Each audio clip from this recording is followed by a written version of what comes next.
The kiss wasn't love. It was a death sentence. When Adrian Calder, the most dangerous man in Chicago, claimed Maris Carter's lips in front of a crowded bar, he painted a target on her back that would change everything. One moment she was invisible, pouring drinks and dodging student loans. The next, armed men were dragging her into alleys while rival crime bosses circled like sharks. Now this psychology student must decide, run and die scared, or stand beside a killer and learn to fight back. Some protections come with a price. Some survival requires becoming something you never imagined. If you want to see how far Maris goes to survive, stick with me until the end and hit that like button and comment your city so I can see how far this story travels. The Tuesday night crowd at Henley's bar moved like a living organism, pulsing, breathing, demanding. Maris Carter worked the length of polished mahogany with practiced efficiency, her hands steady as she poured whiskey neat, cracked fresh beers, and smiled at the regulars who treated her like furniture that occasionally spoke.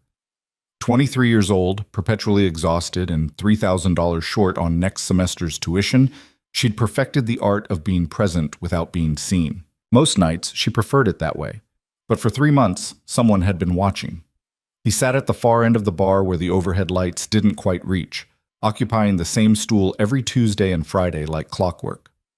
Tall, broad-shouldered, wearing tailored suits that probably cost more than her annual income, he never ordered more than 2 fingers of scotch and never touched his phone. He just watched her with eyes so dark they seemed to absorb light rather than reflect it. Adrian Calder. She'd finally learned his name from Marcus, the day-shift bartender who'd gone pale when she'd described him. "Stay away from that one," Marcus had warned, his voice dropping to a whisper. "He's not someone you want noticing you." Too late for that. Maris felt his gaze like a physical weight as she moved through her shift, laughing at bad jokes, deflecting unwanted advances, and pretending her feet didn't hurt. The psychology textbook stuffed in her backpack called it negative attention bias, the brain's tendency to focus on threats. But this wasn't bias. This was survival instinct screaming that the apex predator in the room had marked her as prey. "Another round when you get a chance, gorgeous." Derek Timmons grinned at her from 3 stools down, his insurance salesman's smile too wide, too familiar. He'd been coming in for 2 weeks, each visit pushing a little further into her personal space, testing boundaries she'd established with cold politeness. "Sure thing," Maris replied, her professional mask firmly in place as she reached for a fresh glass. "You know, you'd look even prettier if you smiled more." Derek leaned forward, his breath carrying the sweet rot of too many craft IPAs. "I'm serious. You've got that whole mysterious thing going, but guys like a girl who's friendly." Maris's jaw tightened, but she kept pouring. "I'll keep that in mind." "I mean it." His hand shot out, fingers circling her wrist before she could pull back. "You should smile at me. I tip well when the service is good." The grip wasn't painful, but it was controlling, a power play disguised as flirtation. Maris had experienced versions of this dance 100 times, each performance requiring her to balance firmness with friendliness, to reject without offending, to maintain the careful equilibrium that kept her tips flowing and her shifts tolerable. She was opening her mouth to deliver a practiced deflection when movement flickered in her peripheral vision. Adrian Calder was standing. He moved with the fluid grace of something dangerous, crossing the distance between them in 4 silent strides. The crowd seemed to sense him coming, bodies shifting unconsciously to clear his path like water partying around a blade. "Let go of her." The words came soft, almost conversational, but they carried an authority that made Derek's fingers spring open like he'd touched a live wire. Maris stepped back, cradling her wrist against her chest, as she looked up at the man who'd been haunting her peripheral vision for 3 months. Up close, Adrian Calder was even more intimidating. 6'3" at least, with features that could have been carved from granite, sharp cheekbones, a jaw that suggested he'd never smiled in his life, and those eyes. Dark, calculating, and currently fixed on Derek with the interest of a scientist examining an insect. I wasn't," Derek stammered, his insurance salesman bravado evaporating. "We were just talking, man. No harm done." "Leave." Adrian didn't raise his voice, didn't need to. The single word carried enough weight to send Derek scrambling for his wallet, throwing cash on the bar and disappearing into the crowd with the desperate energy of a rabbit fleeing a wolf. Maris watched him go, then turned to find Adrian's attention settling on her like a searchlight. "Thank you," she said carefully, trying to ignore the way her pulse hammered. "But I had it handled." "Did you?" The question came mild, almost curious, but Maris heard the challenge underneath. She straightened, meeting those dark eyes directly despite every instinct screaming at her to look away. "I've been handling drunk men since I was 21. I don't need rescuing." Something flickered across Adrian's face. Amusement, maybe, or approval. It vanished so quickly she might have imagined it. "You were going to tell him to back off politely," Adrian said, his voice low enough that only she could hear. "Worried about losing his tips, about making a scene. You would have set a boundary, and he would have pushed it again next week. And the week after that, until someone like me stepped in, or something worse happened." Maris's breath caught. The accuracy of his read made her skin prickle. "You don't know that. I know men like him. And I know women like you, smart enough to survive, proud enough to pretend you don't need help." Adrian leaned forward slightly, his presence overwhelming. "But here's what you don't know. That man watches you, waits for you to leave your shifts, follows you 3 blocks before turning toward his car." Ice flooded Maris's veins. "What?" "Every Tuesday for 2 weeks." Adrian's expression remained neutral, but something cold moved behind his eyes. "He's building up courage, planning. You have maybe 1 more week before he escalates." The professional mask Maris had worn for hours cracked, genuine fear bleeding through. "How do you... why would you..." "Because I watch you too." The admission hung between them, heavy and undeniable. Maris's hands gripped the edge of the bar, her mind racing through implications she didn't want to examine. This man had been watching her for months, knew her schedule, had apparently been monitoring another customer's stalking behavior without ever saying a word. She should be terrified. She was terrified. But underneath the fear lived something else, a frustrated anger at how unsurprising this revelation was, at how many times she'd felt eyes on her back during the walk home, at the exhaustion of being constantly vigilant and never quite safe. "What do you want from me?" Maris asked, her voice steadier than she felt. Adrian's expression shifted, something almost like respect crossing his features. "Nothing you're imagining. I don't hurt women, and I don't take what isn't freely given." He pulled a business card from his jacket, placing it on the bar between them. "But you should know, Derek Timmons won't be a problem anymore. He'll find a new bar, a new city, if he's smart." Maris stared at the card.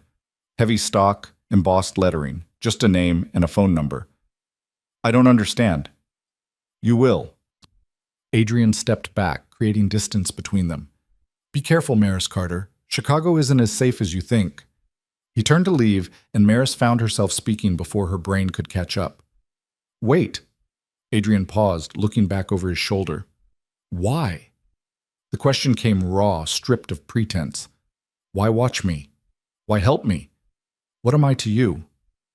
For a long moment, Adrian said nothing. The bar noise continued around them. Laughter, clinking glasses, the bass pulse of music. But between them existed a pocket of silence, heavy with unspoken things. "You smile at everyone," Adrian finally said, his voice carrying something that might have been loneliness. "Everyone but me."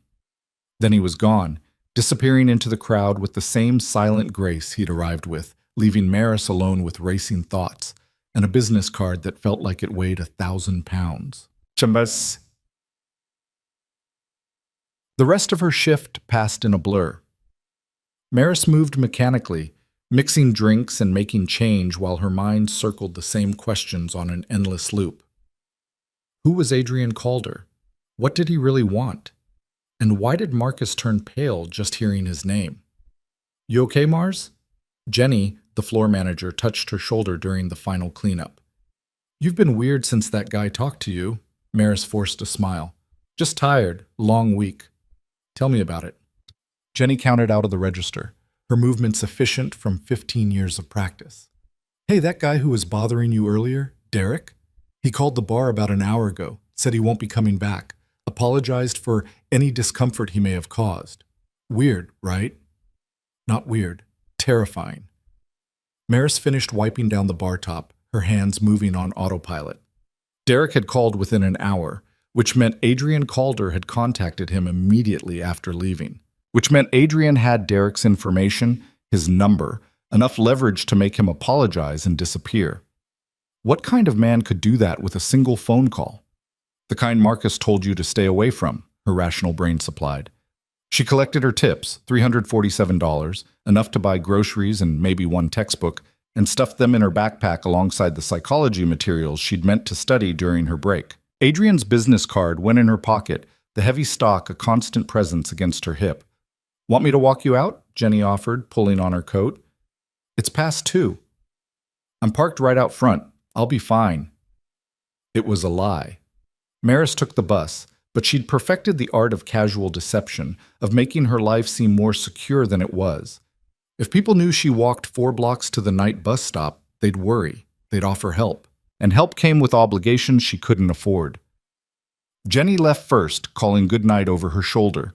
Maris waited 5 minutes, standard procedure to avoid looking like she needed an escort, then shouldered her backpack and stepped into the November cold. Chicago at 2:17 a.m. was a different city. The Loop's daytime energy had drained away, replaced by the hard edges and sharp corners that came out after dark. Maris pulled her jacket tighter, her breath fogging in the air as she started the walk she'd made hundreds of times. 4 blocks to the bus stop, 10-minute wait, 30-minute ride, half-mile walk to her apartment building. She'd timed it so many times she could do it in her sleep, but tonight felt different. Maris's psychology training had taught her about hypervigilance, the heightened state of threat awareness that followed trauma. But this wasn't paranoia. This was every instinct she possessed screaming that something had changed, that invisible lines had been crossed, that the fragile safety she'd built was crumbling. Adrian's words echoed, "Chicago isn't as safe as you think." She made it 2 blocks before she noticed the footsteps. They matched her pace, not overtaking, not falling behind. Professional. Deliberate. Maris's heart kicked into a higher gear. She pulled out her phone, pretending to check messages while using the black screen as a mirror. 2 figures. Male. Moving with coordinated precision, 20 feet back. Maris's fingers trembled as she opened her contacts. Who would she call? The police? And tell them what? That she felt nervous? Campus security? She wasn't on campus. Jenny was already home. Her roommate Sarah was in Milwaukee visiting family. She was alone. The next block housed a late-night bodega, its fluorescent light spilling onto the sidewalk like a beacon. Maris angled toward it, walking faster, praying that witnesses would deter whatever was coming. She made it 10 feet from the door when they moved. Strong hands grabbed her from behind, one clamping over her mouth, cutting off her scream. Maris fought on pure instinct, elbowing, kicking, trying to remember the self-defense moves from a seminar she'd taken sophomore year. But her attackers were professionals, overwhelming her resistance with practiced efficiency. They dragged her sideways into the alley between buildings, away from the street, away from help. Maris bit down hard on the hand covering her mouth, tasting blood, hearing a curse. The grip loosened for a second, enough time to scream. "Help!" Something pressed against her ribs. Not quite painful, but unmistakably a weapon. "Quiet," a voice hissed in her ear. "We're just delivering a message." Terror flooded Maris's system, her psychology training dissolving into pure animal panic. This was how women disappeared. How bodies ended up in dumpsters, how statistics became real. Then the alley exploded with movement. Dark figures materialized from nowhere. 4 of them, maybe 5, moving with military precision. Maris heard the wet thud of impact, a choked cry, the clatter of something metal hitting pavement. Her captors released her, spinning to face this new threat. Maris stumbled backward, her shoulder slamming into brick. Through the chaos of bodies, she caught glimpses, professional fighting, brutal efficiency, her attackers going down one by one with barely a sound. 30 seconds, maybe less, and it was over. 2 men lay groaning on the ground. 3 others stood over them, dressed in dark suits, their faces expressionless. One of them spoke into a phone, his voice low and professional. "Package is secure. Requesting extraction to the primary location." Package. They meant her. Maris's legs decided to stop working. She slid down the wall, her backpack hitting the ground beside her, her entire body shaking with adrenaline crash. One of the suited men approached, his hands visible and empty, a gesture of peace she didn't believe for a second. "Miss Carter, my name is Marcus Reed. I work security for Mr. Calder." He crouched to her eye level, his voice steady and professional. "You're safe now, but we need to move you to a secure location. Those men were sent to kidnap you." Maris's laugh came out broken, hysterical. "Kidnap me? Why? I'm nobody. I pour drinks. I'm drowning in student debt. You were seen with Adrian Calder." Marcus's expression held something like sympathy. "That makes you valuable to his enemies." The words didn't make sense, couldn't make sense. Maris had been seen with lots of people, hundreds of customers, fellow students, random strangers on the bus. Why would one conversation make her a target? Unless Adrian Calder wasn't just some wealthy regular. Unless Marcus's warning, "stay away from that one," had meant something far more dangerous than she'd imagined. "I don't understand," Maris whispered, but she did. Pieces were clicking together. The expensive suits, the ability to make Derek disappear with one phone call, the way crowds parted for him, the security team that had appeared from nowhere. Marcus stood, offering his hand. "Mr. Calder will explain, but we need to leave, now, before the authorities arrive and complicate things." Maris stared at his hand like it might burn her. Every rational thought screamed at her to refuse, to demand police, to run. But the men groaning on the ground told their own story. She'd been grabbed by professionals. If Marcus's team hadn't intervened, she'd be in a van right now, heading somewhere she'd never return from. She took his hand. The SUV waiting at the alley's entrance was black, expensive, and completely illegal, parked in a loading zone with the engine running. Marcus guided her to the back seat with gentle but firm pressure, his body language making it clear refusal wasn't really an option. Maris climbed in, her backpack clutched to her chest like a shield. Another security guard sat in the driver's seat, his eyes scanning the street with professional paranoia. Marcus slid in beside her, and the vehicle was moving before her door fully closed. "Where are you taking me?" Maris asked, proud that her voice didn't shake. "Somewhere safe." "That's not an answer." Marcus glanced at her, something like approval in his expression. "Mr. Calder's primary residence, top floor of the Apex building. 24-hour security, controlled access, no windows that can be breached from outside." Maris knew the Apex building. Everyone in Chicago did.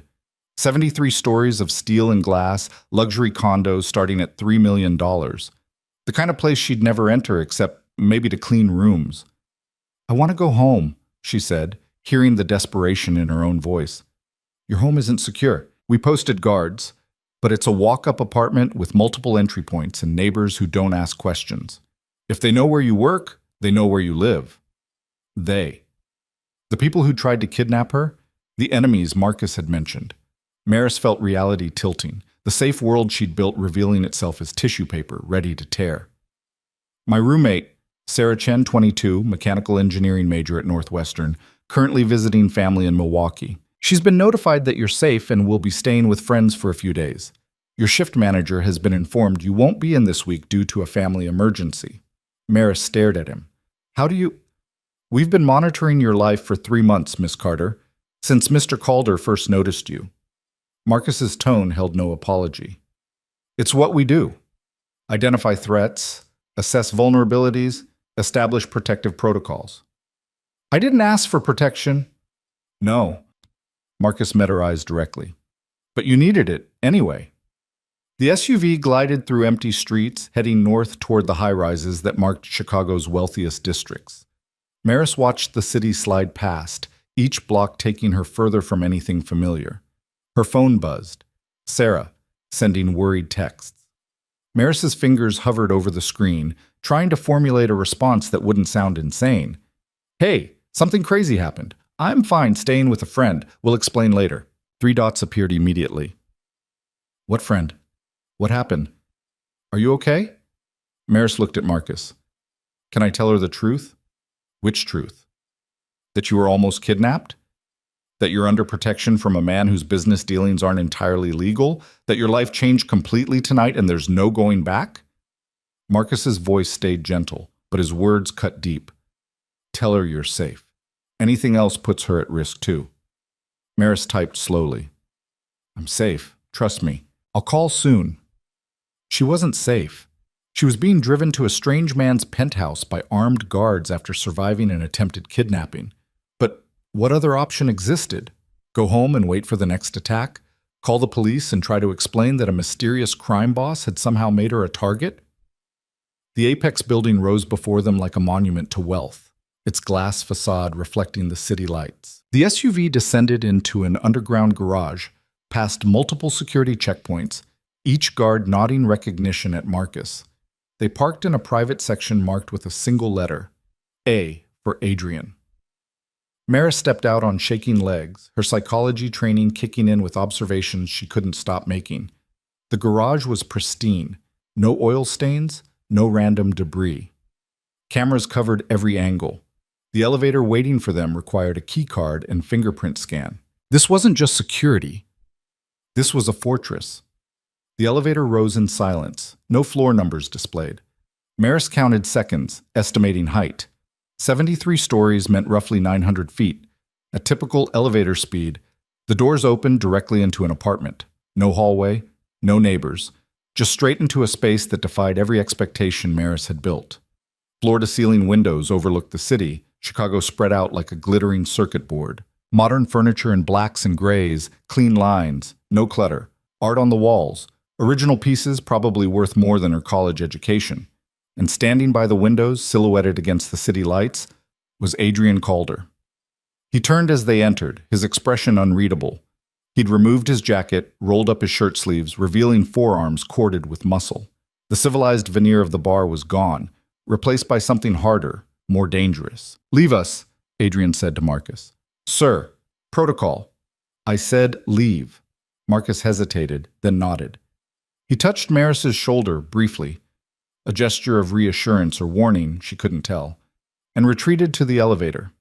The doors closed with a soft chime, leaving her alone with the man who'd somehow become the center of her collapsing world.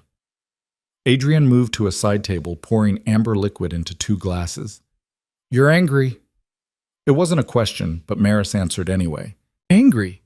I was almost kidnapped, dragged to your apartment, had my entire life investigated without permission. And apparently I'm now a target because you decided to talk to me in a bar.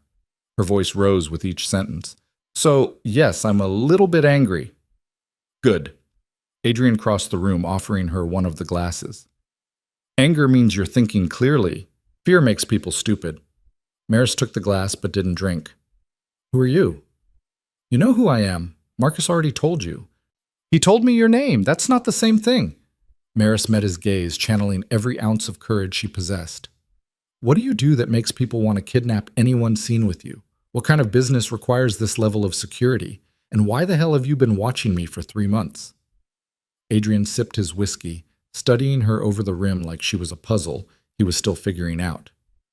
I manage interests that exist in the gray areas between legal and illegal. Import, export, information brokering, security consulting. I provide services that powerful people need but can't obtain through legitimate channels. You're a criminal. I'm a businessman who operates outside traditional frameworks. Adrian's tone didn't change. The distinction matters. Not to me it doesn't.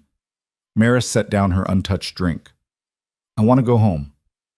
You can't, not safely, not yet. You don't get to decide that. Actually, I do. Adrian moved closer, his presence overwhelming in the enclosed space. Because the moment I spoke to you in that bar, the moment I touched you, my enemies started making plans.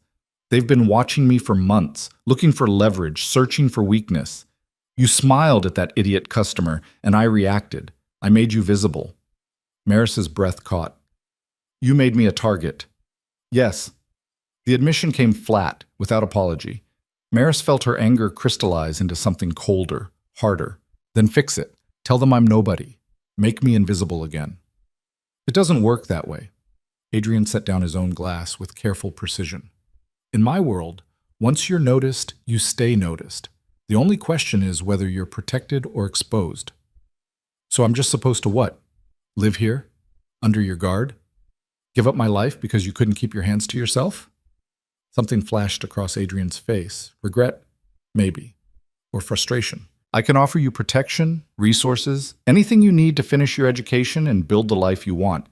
But you have to stay close. Let my people keep you safe. Let me keep you safe. Why? The question burst out of Maris, raw and desperate. Why do you care? You don't know me. We've never even had a real conversation. What am I to you? Adrian went very still. When he spoke, his voice carried something Maris hadn't heard before. Vulnerability, carefully controlled but present. 3 months ago, I came to Henley's because my informant worked there. I sat at that bar planning to meet him, conduct business, leave. Then I watched you smile at a customer who'd spilled his drink. He was embarrassed, apologizing too much, clearly having a bad day. You could have been annoyed. Instead, you laughed, told him a story about the time you dumped an entire tray of drinks on yourself during training, made him feel better about his mistake. Adrian paused, his jaw working like the words cost him something. You saw him, really saw him, not as a customer or a tip or an obstacle, but as a person worth kindness. I've spent 20 years in a world where everyone wants something, where every smile is calculated, every gesture strategic. And there you were, being genuinely kind for absolutely no reason. Maris felt her anger wavering, complicated by understanding she didn't want. That's just being a decent human being. In your world, maybe. In mine, kindness is weakness. Attention is currency. You give both freely to people who'll never appreciate it, and you don't even realize how rare that is. Adrian's dark eyes held hers. I kept coming back because watching you was like remembering what it felt like to be human, before everything became strategy and survival. The confession hung between them, heavy with implications Maris wasn't ready to examine. Part of her wanted to rage at him for the romanticized stalker behavior, but her psychology training recognized something else. Profound loneliness, the kind that came from living behind walls so high you forgot what connection felt like. That doesn't give you the right to make decisions for me, Maris said quietly. I'm not some kindness dispenser for your emotional rehabilitation. I'm a person with my own life, my own choices. I know. Adrian stepped back, creating distance, which is why I'm giving you one. Stay here, protected and resourced, until we eliminate the threat, or leave knowing my enemies will use you to hurt me and won't care if you survive the process. I won't stop you, but I also won't be able to protect you if you choose to go. Maris laughed bitterly. Some choice. Stay prisoner or die. You won't be a prisoner. Continue your studies remotely. I have resources, tutors, equipment, access to any research materials you need. Finish your degree here, safer and better equipped than you'd ever be in that overcrowded lecture hall. What about my job? My bills? Your rent and tuition are handled. Your student loans are paid in full as of 20 minutes ago. You'll receive a monthly stipend equivalent to your bartending income plus tips. Adrian pulled out his phone, showing her a bank statement. Consider it compensation for the inconvenience I've caused. Maris stared at the numbers on the screen, her mind struggling to process. $150,000 in an account with her name. Her entire debt? Gone. 6 months of income, guaranteed. It should have felt like relief. Instead, it felt like a cage lined with gold. I don't want your money, she whispered. It's not charity, it's responsibility. Adrian pocketed his phone. I made you a target. The least I can do is ensure you survive the consequences. Maris walked to the window, looking out over the city that had somehow become foreign territory. Somewhere down there was her apartment, her normal life, her carefully constructed independence. Could she really just walk away? Trust that Adrian's enemies wouldn't grab her the moment she left this building? Her psychology training supplied the answer. No. These weren't impulsive criminals. They'd planned the kidnapping, coordinated the attack, would absolutely try again. She had two choices, accept protection or accept death. How long? She asked, her breath fogging the glass. Until we identify who ordered the attack and remove them as a threat. Could be weeks. Could be months. And if I do this, if I stay, what do you expect from me? Adrian was quiet for a long moment. The truth? I don't know. I've never done this before. Never brought someone into my world who didn't already belong there. I just know that letting you walk away unprotected would be the worst decision I've ever made. Maris turned to face him. I have conditions. Name them. I continue my education. No interruptions, no interference. If I need to access campus or meet with professors, your security facilitates it. They don't prevent it. Adrian nodded. Agreed. I want complete honesty. No more surveillance I don't know about. No more decisions made without consulting me. If something concerns me, I have the right to know. Within reason. Some information could put you at greater risk. Then you explain why I can't know, and I decide if I accept that answer. I'm not a child to be protected from uncomfortable truths. Maris crossed her arms. Take it or leave it. Adrian's expression shifted. Respect, clear and undisguised. Agreed. What else? This ends the moment the threat is gone. You help me establish a new apartment, new routine, whatever I need to safely rebuild my independence. And then you let me go. No strings, no continued surveillance, no showing up at whatever bar I work at next. The last condition clearly cost Adrian something. Maris watched him struggle with it, his jaw tightening, hands flexing into fists before relaxing again. Agreed, he finally said, though I reserve the right to ensure your new situation is genuinely secure. It wasn't perfect, but it was the best deal Maris was going to get, and they both knew it. One more thing, she added. I want to understand your world. If I'm going to be part of it temporarily, I need to know the rules, the players, how to protect myself. Teach me. Or have Marcus teach me. But I refuse to be helpless. Adrian studied her for a long moment, something like admiration crossing his features. You're not what I expected. What did you expect? Tears? Begging? Maybe an attempt to seduce me for better terms. He smiled, barely, just the corner of his mouth quirking. You bargain like you've done this before. I've been negotiating with drunk men for tips since I was 21. This isn't that different. Maris felt exhaustion hitting her in waves.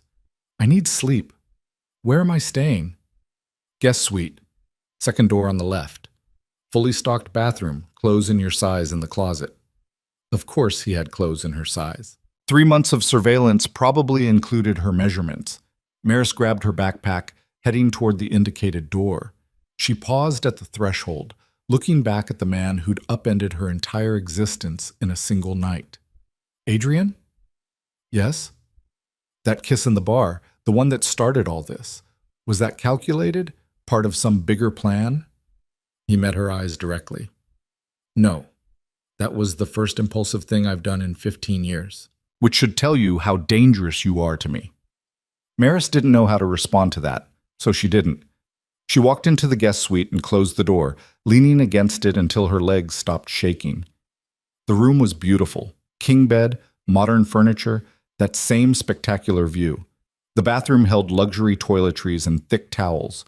The closet contained jeans, shirts, sweaters, all her size, all her style. Adrian's people had been thorough. Maris caught her reflection in the mirror, smudged makeup, tangled hair, eyes too wide. She looked like someone who'd survived an attack. Someone whose life had fractured. She pulled out her phone, pulling up the news. Nothing about an attempted kidnapping. Nothing about violence in the alley behind her bar. Adrian's people had cleaned it up completely, like it never happened. But it had happened. She had the adrenaline crash and shaking hands to prove it. Maris showered, washing away the memory of strange hands grabbing her, the terror of the alley. She put on the provided pajamas, soft cotton, exactly her preferred style, and climbed into a bed that probably cost more than her car. Sleep should have been impossible, but exhaustion dragged her under, her last conscious thought a question she couldn't answer. What have I gotten myself into? Maris woke to sunlight streaming through floor-to-ceiling windows and the disorienting sensation of not knowing where she was. The mattress beneath her felt too soft, the ceiling too high, the silence too complete. Then memory crashed back. The kidnapping attempt. The armed guards. Adrian Calder's penthouse fortress, 73 stories above the city she thought she knew. She sat up slowly, her body aching from yesterday's adrenaline crash. The bedside clock read 9:47 a.m. She'd slept nearly 8 hours, which seemed impossible given the circumstances. But exhaustion didn't care about trauma. It took what it needed. A soft knock interrupted her inventory of soreness. Miss Carter? Marcus's voice came through the door, professional and calm. I have breakfast and your course materials. May I enter? Maris looked down at herself. Rumpled pajamas, no bra, hair definitely resembling a bird's nest. "Give me 5 minutes." She found her jeans and a sweater in the closet, everything fitting perfectly in a way that still unnerved her. 3 months of surveillance. They knew her size, her style, probably her favorite breakfast cereal.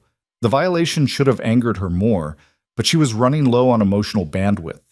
Marcus entered when she called, carrying a tray and a leather messenger bag. He set both on the small table by the window with the careful precision of someone who'd done this 1,000 times. Coffee, black, 2 sugars, scrambled eggs, wheat toast, fruit. He gestured to the tray. "Your laptop and textbooks are in the bag, along with a new phone. The old one's security was compromised." Maris stared at the food, her stomach warring with her pride. "How do you know how I take my coffee?" "We know everything, Miss Carter. It's our job." Marcus's expression held no apology. "Mr. Calder wanted me to brief you on the situation. Are you ready?" She wasn't. But ready didn't matter anymore. "Go ahead." Marcus pulled out a tablet, swiping through images as he spoke. "The men who attacked you work for Victor Molina, who runs protection rackets and trafficking operations on the south side. He's been trying to expand into territory Mr. Calder controls. The kidnapping was strategic: grab you, use you as leverage to force concessions." The clinical way he described her potential kidnapping made Maris's skin crawl. "What kind of leverage?" "Trade routes, mostly. Mr. Calder controls access to several shipping channels Molina wants. With you as a hostage, he could have demanded access or better terms." Marcus swiped again, showing her a photograph of a heavy-set man with cold eyes. "This is Molina, former enforcer who got ambitious. Dangerous, but not particularly intelligent." Maris forced herself to look at the man who'd ordered her grabbed. He looked ordinary, the kind of person you'd pass on the street without a second glance, which somehow made it worse. What happens now? "Mr. Calder is making it known that you're under his direct protection. Anyone who touches you faces immediate retaliation. It's a deterrent, but not a guarantee. Molina might decide you're worth the risk." "So I'm bait." "You're leverage that Mr. Calder refuses to let anyone else use." Marcus met her eyes. "There's a difference." Maris doubted that, but arguing seemed pointless. She picked at her eggs, forcing food past the anxiety constricting her throat. "What about my classes? I have a cognitive psychology exam on Friday and a paper due next week. Your professors have been contacted. You're taking a medical leave due to stress and anxiety, which isn't technically a lie. You'll complete coursework remotely. I'll facilitate any necessary meetings with academic advisors. Everything handled, every detail managed." Maris should have felt grateful, but instead she felt erased. Her life reorganized without her input, her choices made by strangers who knew her measurements but not her mind. "I want to talk to Sarah," she said. "My roommate. She's going to be worried." Marcus nodded. "We can arrange a video call, but you can't tell her where you are or why. Say you're staying with family dealing with a personal emergency. Keep it vague." Maris set down her fork with more force than necessary. "I'm tired of lying." "Then you're in the wrong situation." Marcus's tone softened slightly. "I understand this is difficult, but the people trying to hurt you don't care about your comfort or your ethics. They care about profit and power. The lies keep you alive." The words settled like stones in Maris's stomach. She'd spent 23 years believing the world operated on certain principles. Work hard, be kind, follow the rules, and you'd be safe. But Adrian's world functioned on entirely different physics, where kindness was weakness and rules were suggestions for people without enough power to break them. "When can I meet with Adrian?" she asked. "We need to discuss expectations." "He's in meetings until 3. I'll arrange time then." Marcus stood, collecting the tray. "In the meantime, I suggest you review your course materials. Maintaining your routine will help with the psychological adjustment." Psychological adjustment, like she was a plant being repotted, needing time to adapt to new soil. Maris spent the morning trying to focus on cognitive psychology, but her mind kept drifting. The penthouse felt simultaneously like a luxury hotel and a very expensive cage. She could see the entire city from these windows, but couldn't safely walk a single block of it. The irony wasn't lost on her. Around noon, Marcus returned with lunch and the promised phone. "Your roommate is available for a call whenever you're ready. The phone is secure, no location data, encrypted connection, but keep the conversation brief and vague." Maris took the device, her hands shaking slightly as she dialed Sarah's number. Her roommate answered on the first ring. Maris! Oh my God, I've been freaking out. What's going on? Are you okay? Sarah's familiar voice nearly broke Maris's composure. She swallowed hard, forcing steadiness. I'm fine. Something happened with my family. I can't really explain right now, but I needed to leave town quickly. What family? Your parents are dead and you don't have siblings. Sarah's psychology major made her dangerously perceptive. Mars, what's really happening? Maris looked at Marcus, who shook his head slightly. It's complicated, I'm safe, I promise. I just need some time to handle things. You're lying. Sarah's voice went flat. You use that tone when you're lying. Is someone making you say this? Are you in trouble? Maris closed her eyes, hating every word. Sarah, please, just trust me. I'll explain everything when I can, but right now I need you to believe I'm okay. A long silence, then quieter. How long will you be gone? I don't know, a few weeks, maybe longer. And I'm just supposed to accept that my best friend disappeared overnight and won't tell me why? Yes. Maris's voice cracked. I'm sorry. I know it's not fair, but please, just give me time. Another pause, filled with everything Sarah wasn't saying. Finally, okay, but Mars? When you're ready to talk, I'm here, no matter what kind of trouble you're in. The call ended before Maris could respond. She set down the phone, blinking back tears she refused to shed in front of Marcus. That was harder than the kidnapping attempt, she said. Marcus's expression held unexpected sympathy. Lying to people we care about usually is, but you protected her by keeping her in the dark. Did I, or did I just make her more worried? Both. Welcome to Mr. Calder's world, where every choice comes with costs. The afternoon dragged.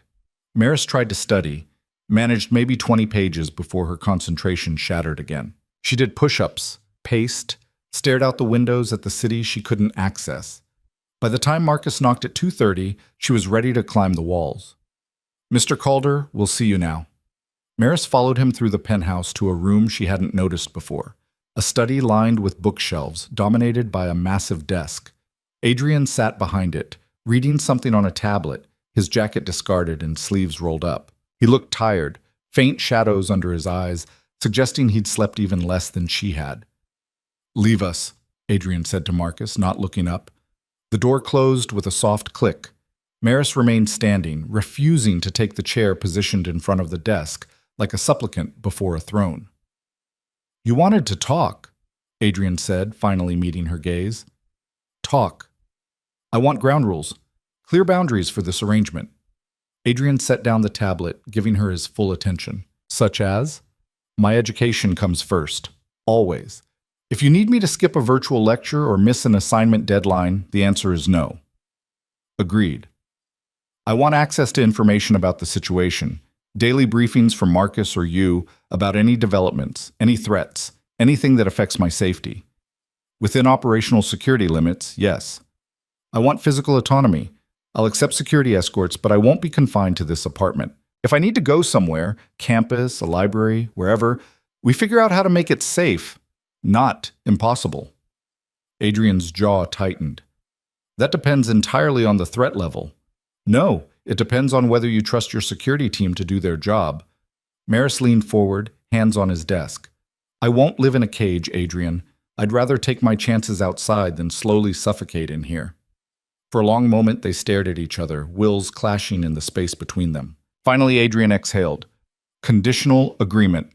You submit itineraries in advance, follow security protocols without argument, and accept that some days the answer will be no, regardless of your preferences.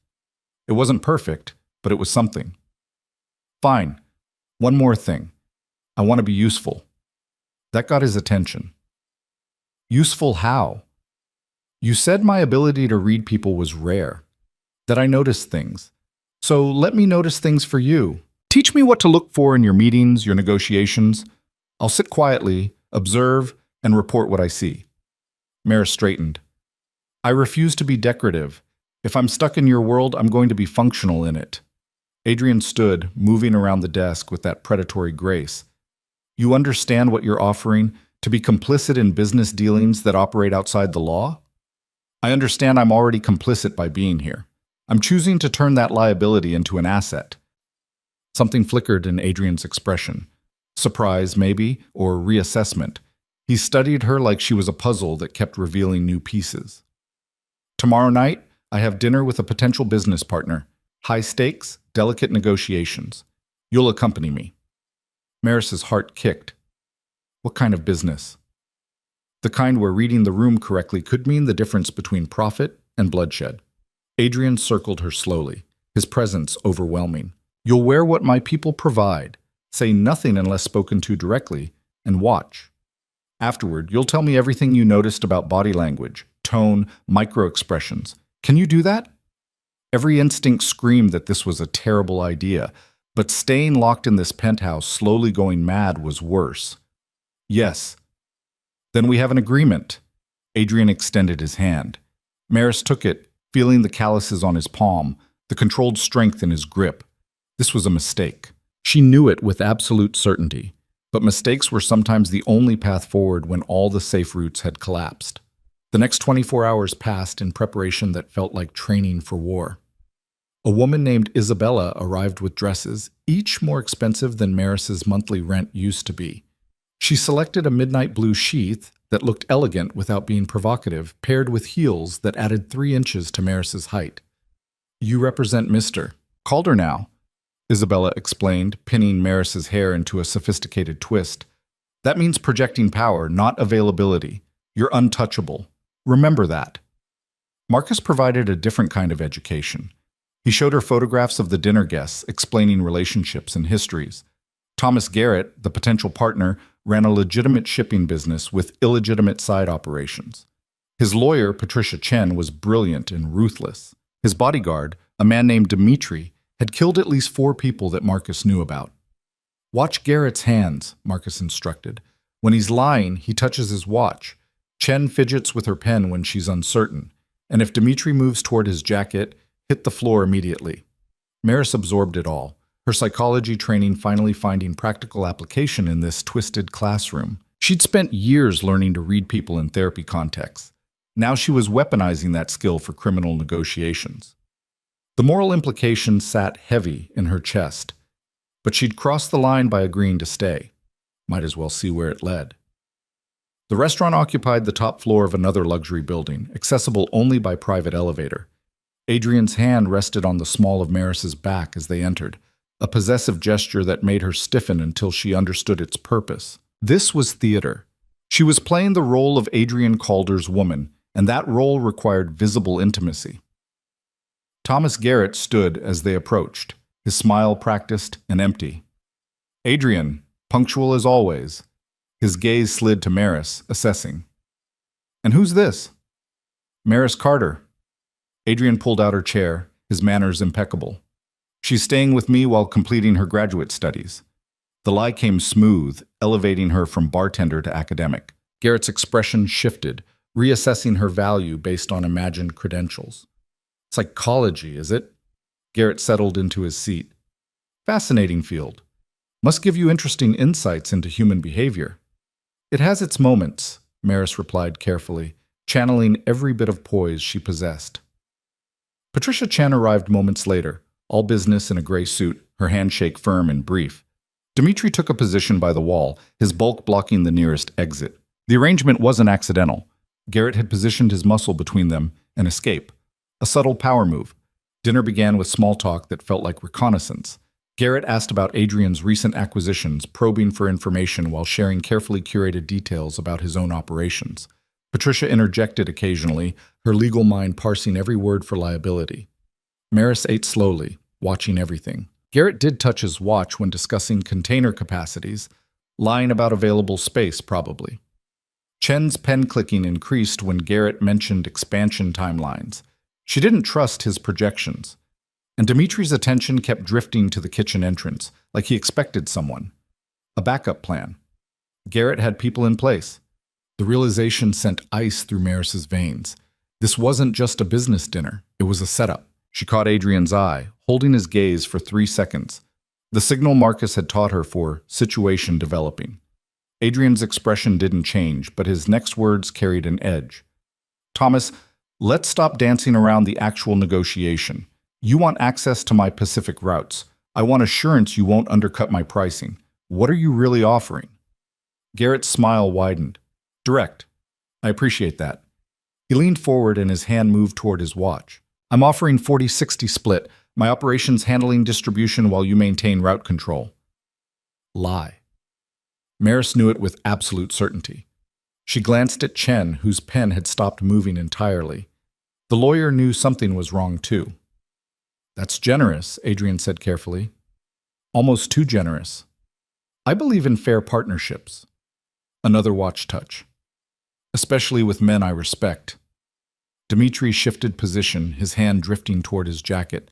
Maris's pulse hammered. She looked at the kitchen entrance. Two men emerging, their body language wrong, movements coordinated. Adrian, she said quietly, her voice barely audible. Kitchen. He reacted instantly, his hand finding hers under the table, squeezing once. Acknowledgement. Then louder. Thomas, I think we need to discuss this more privately. Patricia, would you excuse us? Actually, Garrett's genial mask slipped. I think we're fine right here. The kitchen men were closer now. Dimitri's hand had definitely moved inside his jacket. Marcus appeared from nowhere, positioning himself between Maris and the approaching threat. Mr. Garrett, Adrian's voice went cold. I'm going to give you one opportunity to call off whatever play you're running, because if this goes the direction I think it's going, you won't survive dessert. Garrett's face hardened.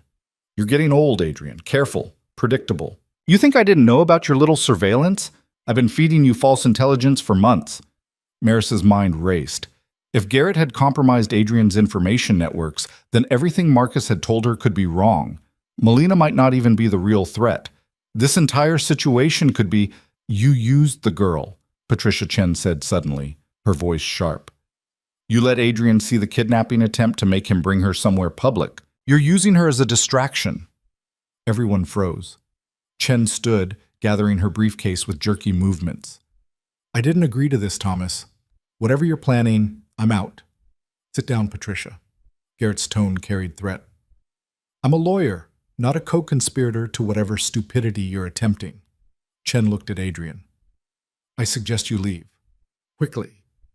Dmitri moved then, pulling a weapon, but Marcus was faster. The two men collided in a blur of violence while Adrian grabbed Maris, pulling her toward the exit. The kitchen men surged forward, but more of Adrian's security materialized, creating a barrier. Go! Marcus shouted, grappling with Dmitri. Now! Adrian didn't hesitate. He moved Maris through the chaos with brutal efficiency, his body shielding hers as they hit the private elevator.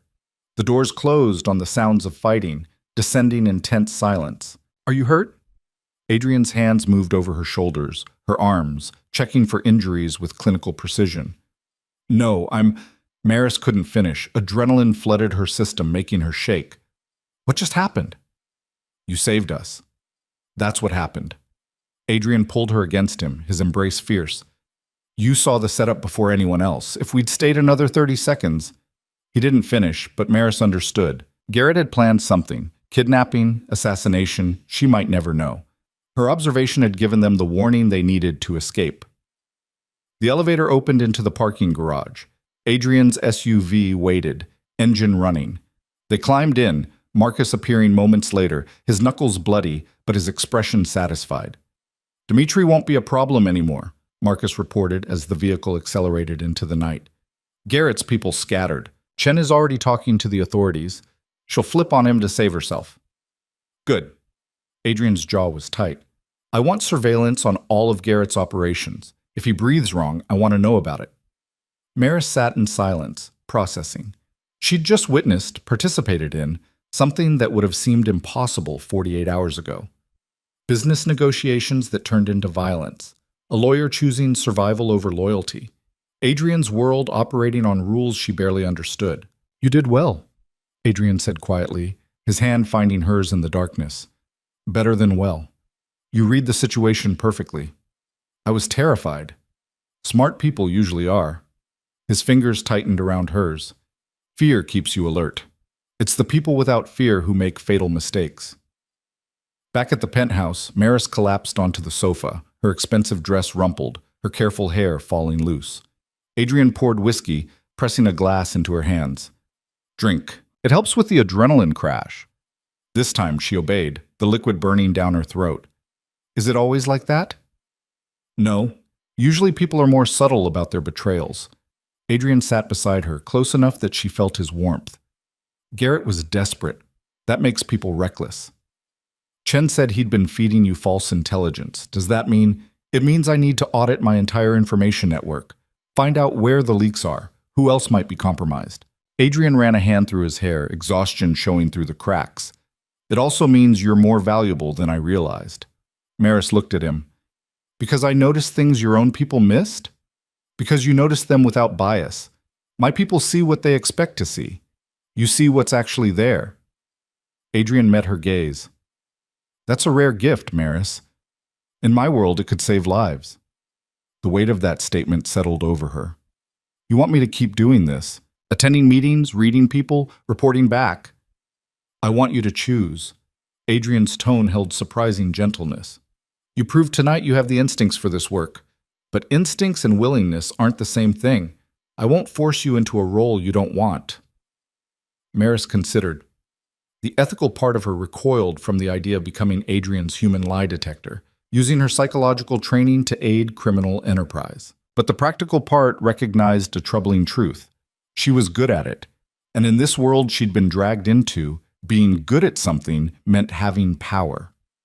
If I do this, she said slowly, I need training, real training, not just watching photographs and memorizing names. I need to understand the business, the players, the actual stakes. Adrian studied her with that intensity that made her feel transparent. That means going deeper, learning things that make you complicit. There's no going back once you cross that line. I crossed the line when I agreed to stay here. Maris set down her glass. At least this way, I'm crossing it with purpose instead of just surviving. Something shifted in Adrian's expression. Pride, maybe, or recognition. All right, starting tomorrow, Marcus trains you in operational security, threat assessment, intelligence analysis. I'll teach you the business side, who controls what, how deals are structured, where the real power lies. And in exchange, you help me rebuild my intelligence network from the ground up. Identify who I can trust, who's feeding me lies, who needs to be removed. Adrian's voice went hard. Garrett wasn't working alone. Someone bigger is making plays against me, and I need to know who before they succeed. Maris nodded, sealing an agreement that felt like stepping off a cliff. When do we start? Now. Adrian stood, offering his hand. Let me show you something. He led her to a section of the penthouse she hadn't explored, a locked room requiring both keycard and biometric scan. Inside, the walls were covered with screens displaying information feeds, surveillance footage, data streams she couldn't begin to parse. This is the nerve center, Adrian explained, gesturing to the overwhelming display. Every piece of intelligence my organization gathers flows through here. Shipment manifests, financial transactions, movement reports, communications intercepts. Maris stared at the screens, her mind struggling to process the sheer volume. How do you make sense of all this? Pattern recognition. Most of it is noise, legitimate business, routine operations. But buried in the noise are anomalies, payments that don't match patterns, routes that deviate from norms, people appearing where they shouldn't be. Adrian pulled up a specific feed highlighting certain transactions, like this. 3 shell companies made simultaneous payments to the same offshore account yesterday. Individually, unremarkable. Together, a pattern. Someone consolidating funds? Someone preparing for a major operation. Adrian's jaw tightened. Garrett's betrayal was probably funded through this account, which means whoever's behind it has resources to burn. Maris leaned closer, studying the data with her psychology training, instinctively cataloging patterns. The payment amounts vary, but the timing is too precise to be coincidental. Whoever's coordinating this wants it to look random, but can't quite achieve it. Because true randomness is nearly impossible for humans to generate, Adrian finished. We fall into patterns even when we're trying not to. They spent the next hour analyzing the data, Adrian explaining the business implications while Maris pointed out behavioral patterns she recognized. It felt like the strangest tutorial session of her life. Criminal intelligence analysis taught by a man who killed people for crossing him, received by a psychology student who'd been pouring drinks 2 days ago. But it also felt right. Like pieces of herself she hadn't known existed were finally clicking into place. "You're a natural at this," Adrian said as they finally shut down the displays. "Most people take weeks to start seeing the patterns. You found 3 anomalies in an hour." Maris felt a disturbing flush of pride. "My thesis was on behavioral prediction modeling. I've been training to spot patterns for years. Just didn't expect to apply it to criminal finance." "Nothing about you is what I expected." Adrian's voice held something warm, dangerous. "You should have crumbled, demanded to leave. Instead, you're standing here analyzing intelligence feeds like you've done it all your life. Maybe I'm just good at adapting. Or maybe you were always meant for this world and just didn't know it yet." The suggestion should have horrified her. Instead, Maris felt something uncomfortably close to recognition. How many times had she felt out of place in normal life? How often had her ability to read people, to see through lies, made her isolated rather than connected? Here, in Adrian's world, those skills weren't liabilities. They were survival tools. "I should sleep," she said, stepping back from the implications. "Tomorrow's training starts early?" 6 a.m. Marcus doesn't believe in gentle introductions.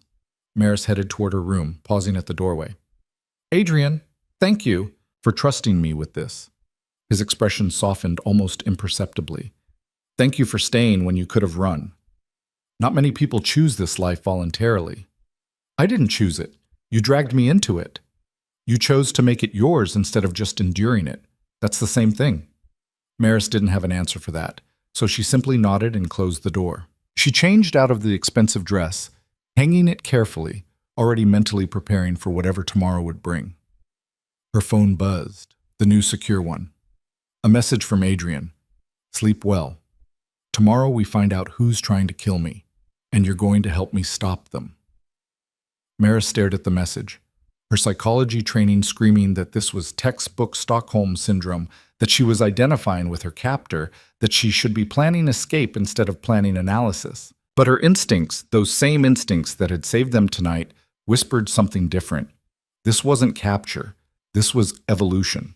She'd spent her whole life being invisible, being overlooked, being the kind person everyone forgot about the moment she left the room. Adrian had made her visible, and now she was learning to turn that visibility into power. She fell asleep with data patterns still dancing behind her eyelids, her dreams full of numbers and faces, and the dark thrill of finally being good at something that mattered. Marcus arrived at precisely 6 a.m. with coffee and a tablet loaded with case files.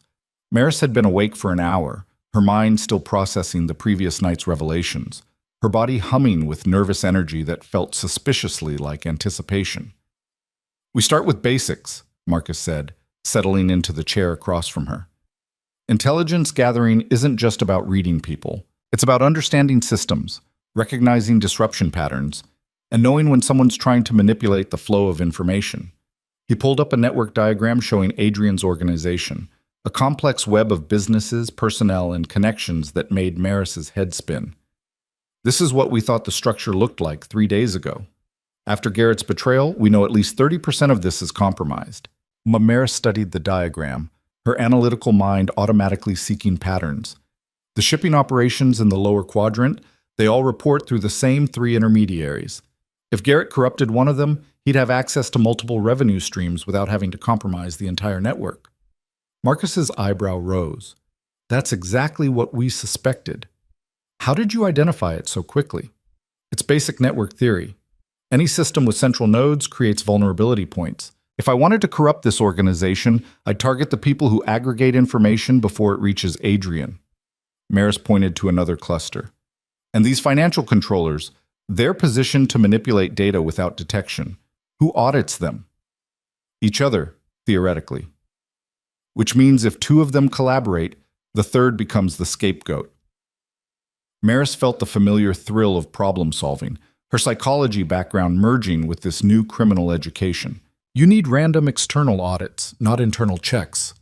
Marcus made notes on his tablet, his expression thoughtful. "Adrian said you were sharp. He undersold it." They spent the next 3 hours dissecting the organization's structure, Maris identifying vulnerability points with increasing confidence. Her academic training in behavioral systems translated disturbingly well to criminal enterprise. The same principles of human behavior applied whether you were running a therapy practice or a smuggling operation. Enough theory, Marcus finally said. Time for practical application. Adrian has meetings today with 4 separate contacts. You'll observe all of them. Maris's pulse quickened. What am I looking for? Lies, obviously, but also fear, ambition, loyalty shifts. After Garrett, Adrian needs to know who's solid and who's waiting for the right moment to betray him. Marcus stood, gesturing for her to follow. First meeting is in 20 minutes. Wear something professional but unmemorable. You're his assistant today, not his companion. The shift in role felt significant. Last night she'd been decorative protection, a visible claim of ownership. Today she was functional, a tool rather than a trophy. Maris found she preferred it. She changed into tailored black pants and a charcoal blouse, pulling her hair into a severe bun that made her look older, more serious. When she emerged, Marcus nodded approval. Better. Remember, you're there to take notes and observe. Speak only if directly addressed, but watch everything. Adrian waited in his study, reviewing documents with the focused intensity Maris was learning to recognize as his working mode. He looked up as they entered, his gaze sweeping over her transformed appearance. Good, he said simply. Marcus briefed you on today's objectives? Identify loyalty shifts and deception patterns across 4 meetings. 5 now. I added another contact who's been suspiciously eager to meet since Garrett's incident. Adrian's expression hardened. People showing increased interest right after a betrayal tend to be either very concerned or very complicit. The first meeting took place in a private dining room at an exclusive club that made Henley's Bar look like a fast food restaurant. The contact was a woman named Elaine Russo, mid-50s, elegant in the way that came from old money and older connections. She ran what appeared to be a legitimate art gallery, but actually served as a front for moving high-value items across international borders. Adrian, darling.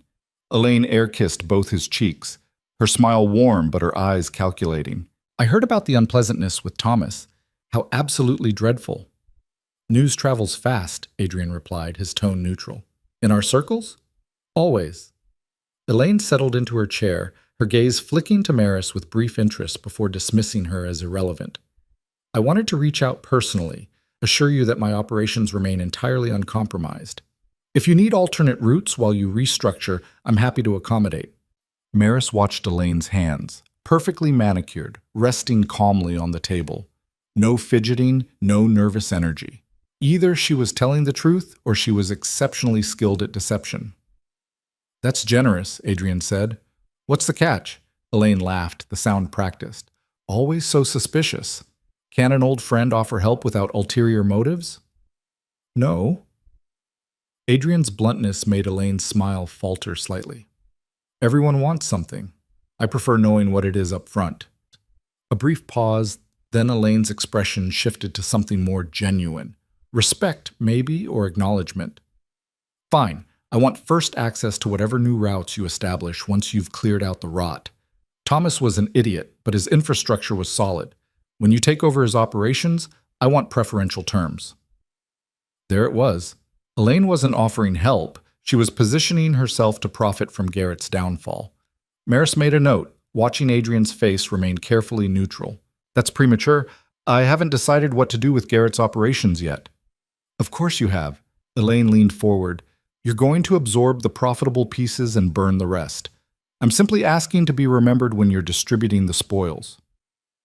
Maris observed the exchange with growing understanding. This wasn't friendship. It was transaction dressed in civility, each party maneuvering for advantage while maintaining the fiction of alliance. Adrian caught her eye briefly, a question in his gaze. She gave the smallest nod. Elaine was being truthful about her intentions, even if those intentions were purely self-serving. The meeting concluded with vague promises and careful non-commitments. Walking out, Adrian murmured, Your assessment? She's honest about being opportunistic, Maris replied quietly. Not compromised, just pragmatic. She'll work with whoever offers the best terms. Agreed, which makes her reliable in her unreliability. Adrian guided her toward the next meeting. Sometimes the mercenaries are safer than the believers. At least you know what drives them. The second contact was James Park, a logistics coordinator who managed warehouse operations across 3 states. He arrived nervous, his handshake clammy, his eyes darting around the room like he expected an ambush. "Mr. Calder, thank you for seeing me on short notice." James's voice cracked slightly. "I wanted to address any concerns about my division's security protocols personally." Maris didn't need psychology training to see his fear. The man was terrified. "What concerns would those be?" Adrian asked mildly. Well, after the Garrett situation, I thought you might be reviewing all operational security. I wanted to assure you that my facilities have been completely clean. No unauthorized access, no suspicious activities, everything by the book. Adrian studied him in silence, letting the pause stretch uncomfortably. Maris watched James's anxiety spike, pulse visible in his neck, sweat beginning to bead at his hairline. "James, do you know why people volunteer information before they're accused?" What? "Guilt." Adrian's voice went cold. "Innocent people wait to be questioned. Guilty people try to control the narrative." James went pale. "I swear I haven't done anything wrong. I just thought, what have you heard about my operations being compromised?" Adrian interrupted. "Nothing specific, just rumors. People talk. I wanted to make sure you knew I wasn't involved in whatever Garrett was doing." Maris made notes, her mind cataloging James's responses. His fear seemed genuine, but so did his ignorance. He wasn't lying about being uninvolved. He was lying about something else. "Who have you talked to about Garrett?" Adrian asked. James hesitated. "Just my immediate supervisor, and maybe a couple of warehouse managers who were worried about job security." "Names?" "Stephen Torres, my supervisor, and managers Davis and Kowalski at the northern facilities." Adrian's expression didn't change, but Maris felt the temperature drop. "Torres reported directly to Garrett on 3 projects last quarter. Did you know that?" "No, I didn't. Stephen never mentioned—" James's panic was escalating. "Am I in trouble?" "Because I swear I don't know anything about what Garrett was planning." "You're not in trouble," Adrian said, though his tone suggested that could change rapidly. "But you will tell me exactly what Torres discussed with you regarding the Garrett situation. Every word." James complied, his story tumbling out in anxious fragments. Torres had been asking questions. What Adrian might do about Garrett's betrayal. Whether operations would continue normally. If anyone else might be investigated. Standard worried employee concerns, except for one detail that made Maris's instincts flare. "He asked if you kept backup records," she interrupted. "Your warehouse manager.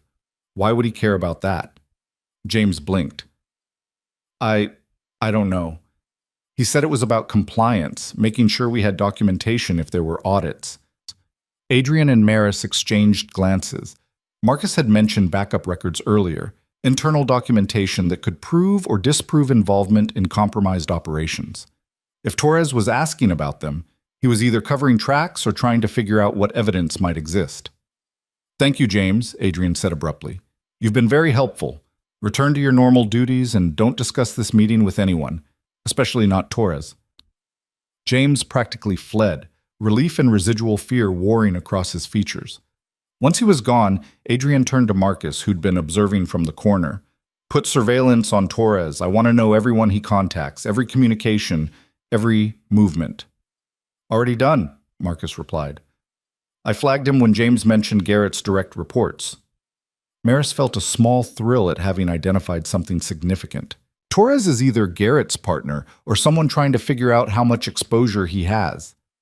Either way, he's a problem. Adrian checked his watch.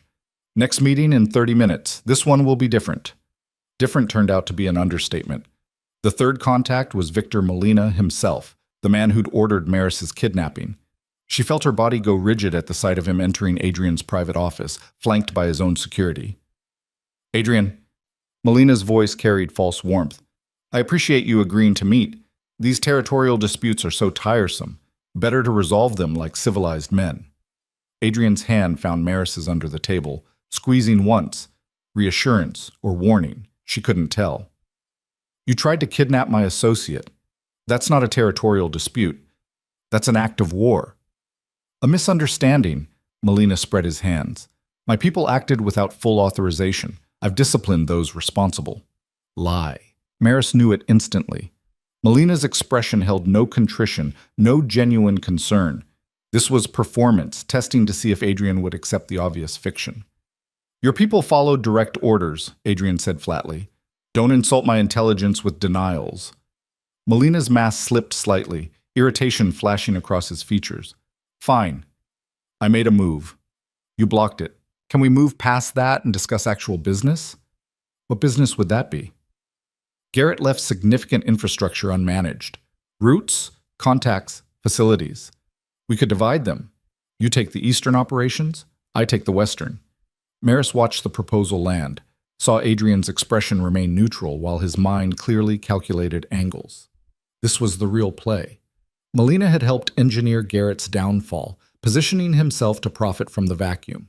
You worked with Garrett, Maris said suddenly, the words escaping before she could stop them. Every head turned toward her. That's why you're so familiar with his infrastructure. You were partners. Molina's eyes went cold. Your assistant is very perceptive and very rude. She's right, though. Adrian's voice carried dangerous amusement. You and Garrett planned this together. He was supposed to remove me. You'd consolidate his operations with yours. Except something went wrong. He moved too early, got sloppy, and now you're trying to salvage what you can. That's an interesting theory, Molina said carefully. It's the truth. Maris couldn't stop now, her analytical mind piecing together patterns. You're here because you need Adrian to believe Garrett acted alone. If he knows you were involved, he'll come after your operations next. This meeting isn't about division, it's about survival. The silence that followed felt like pressure before an explosion. Molina's face had gone hard, his hands flat on the table. His security shifted position, hands moving toward concealed weapons. Marcus tensed, ready to intervene. You should teach your assistant to be quiet, Molina said softly. Smart women who talk too much tend to have short lives. Adrian was standing before Maris, registered the movement, his presence radiating controlled violence. Threaten her again, and there won't be enough of you left to identify. The two men stared at each other across 3 feet of space, predators assessing commitment. Finally, Molina raised his hands in mock surrender. No threats, just advice. But I think we're done here. He stood, his security flanking him. You want war, Adrian? Over some bartender you've known for a week? Think carefully about that choice. I don't need to think about it. Touch her, touch anyone connected to me, and I'll burn everything you've built to the ground. We clear? Molina's smile held no humor. Crystal. He left without another word, his security sweeping the room one last time before following. The door closed with a decisive click, leaving Maris shaking with adrenaline. I'm sorry, she said immediately. I shouldn't have spoken. I just saw the pattern and... You were magnificent. Adrian pulled her up, his hands on her shoulders, eyes blazing with something between pride and concern.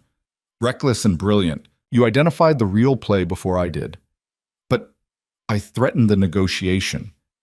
There was no negotiation. Molina came here to test my resolve and gather intelligence.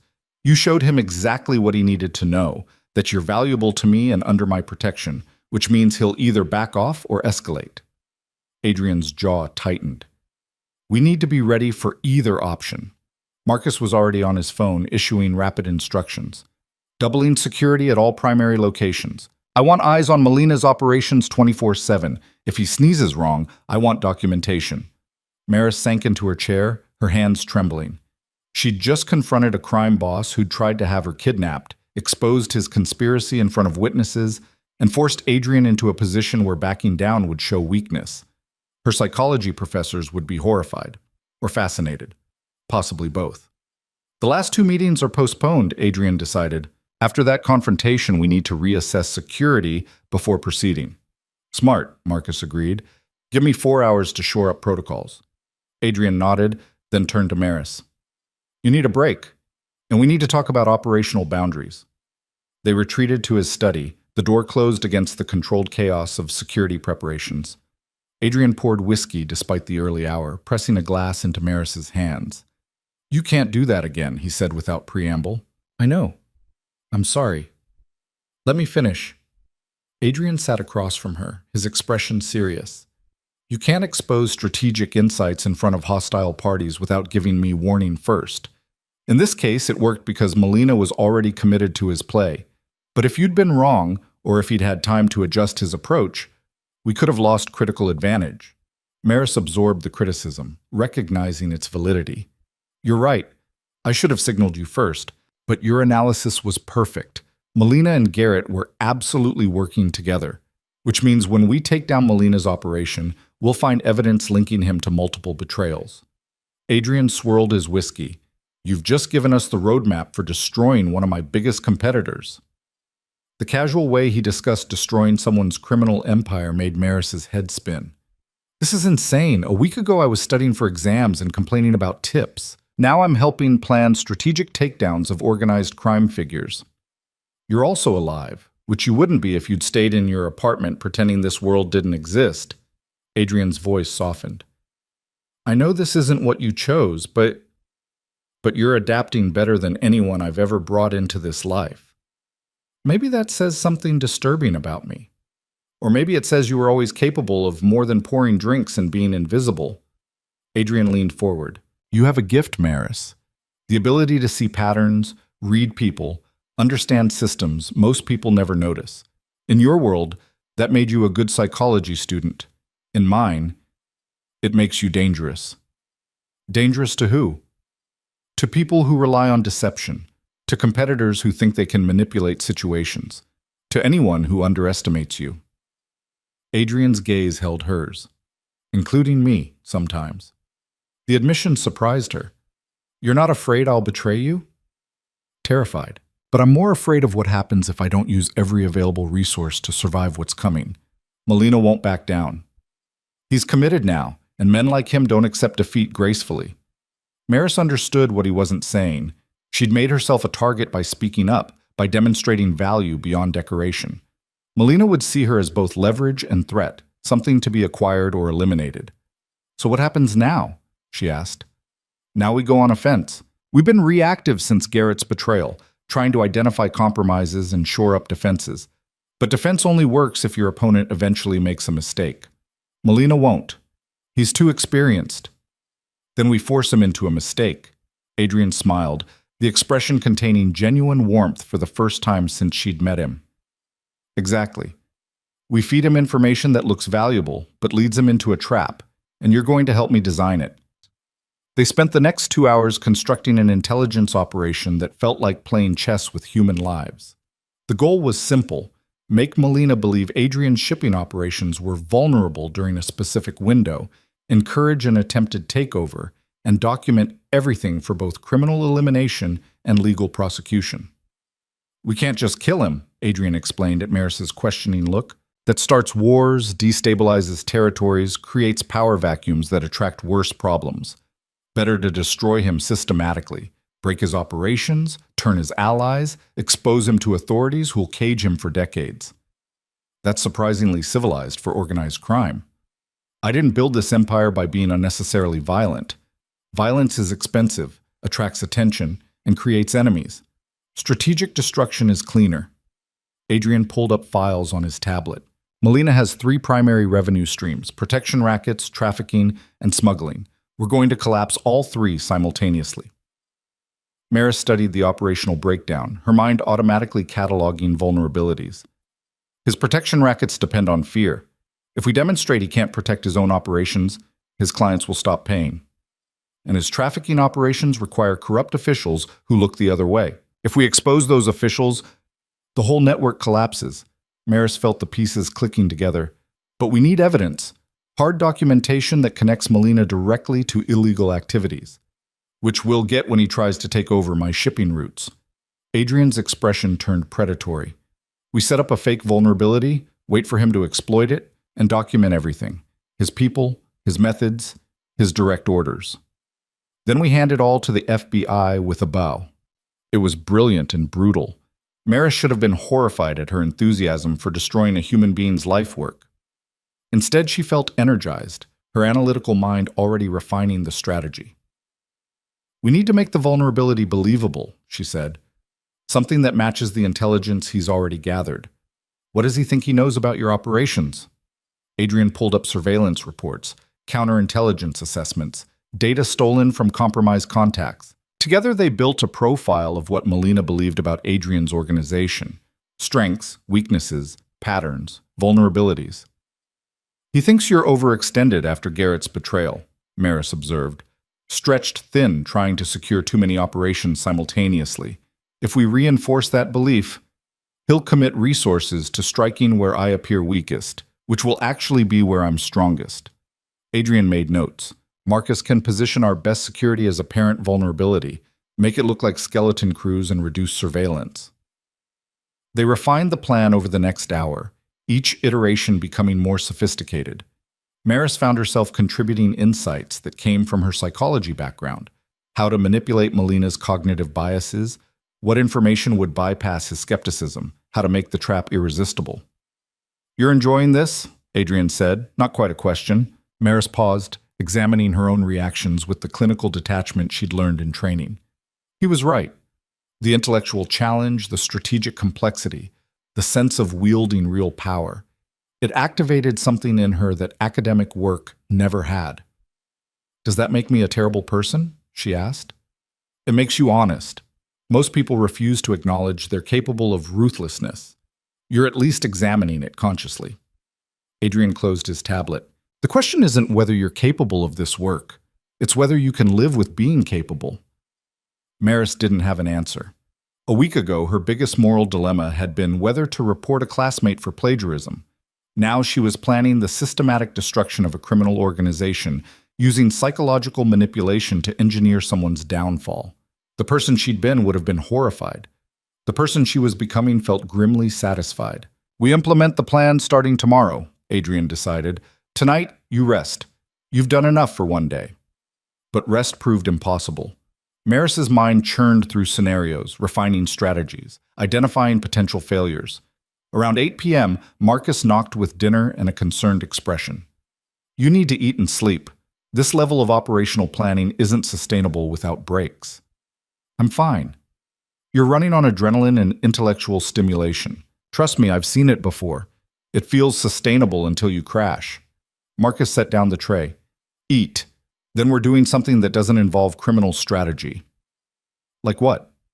"Like you're going to tell me about your actual life, the one before this, what you were studying, what you wanted to do, who you were planning to become."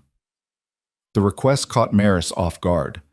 In the chaos of the past week, her previous existence had faded to abstraction. School, career plans, normal ambitions, they seemed to belong to someone else.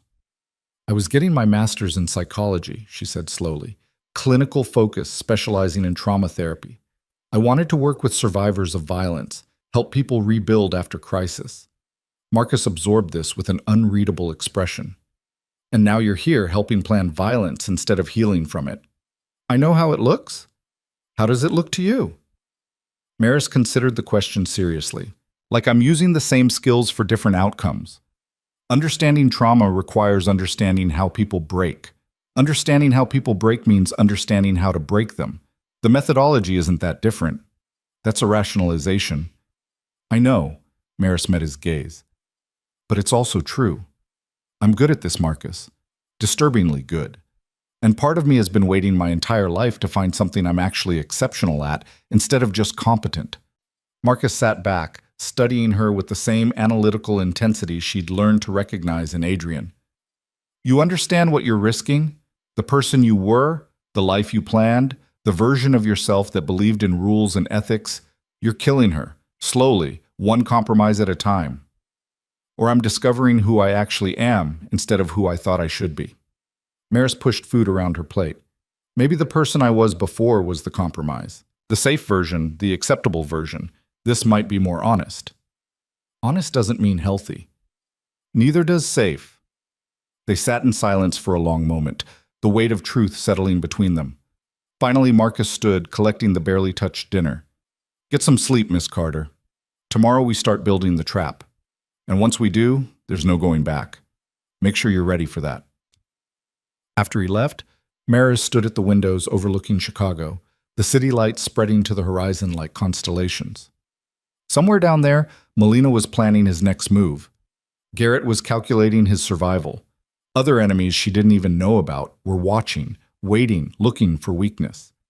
And here she stood, 73 floors above it all, learning to be the kind of weapon they wouldn't see coming. Her phone buzzed. Adrian. Tomorrow we go hunting. Sleep well. Maris smiled despite everything, feeling the dark thrill of anticipation. She was becoming something dangerous, something she didn't fully understand yet. But for the first time in her life, she felt fully awake. She fell asleep planning strategies, her dreams filled with chess moves and power plays, the psychology student and the criminal strategist merging into something new, something sharper, something that belonged to Adrian Calder's world more than she'd ever belonged anywhere. The trap required 3 weeks to build properly. 3 weeks of careful intelligence leaks, strategic misinformation, and controlled vulnerability displays that made Adrian's shipping operations look exploitable without appearing suspiciously obvious. Maris participated in every stage, her psychology expertise proving invaluable in predicting how Molina would interpret each carefully planted piece of information. "He's too smart to believe we're actually weak," she explained during one planning session, surrounded by Marcus, Adrian, and 2 operational coordinators. "But he'll believe we're distracted, that our attention is divided between securing compromised assets and maintaining regular operations. Everyone makes mistakes when they're stretched thin."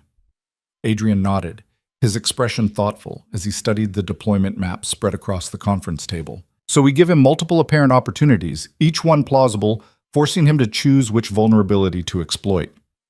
And whichever he chooses, we're ready." Marcus marked positions on the map with red pins, each representing concealed security teams. The northern warehouse looks understaffed but has double coverage hidden in adjacent buildings. The southern route appears to have reduced surveillance, but every container carries GPS trackers and concealed cameras. Maris watched the strategy unfold with growing appreciation for its complexity.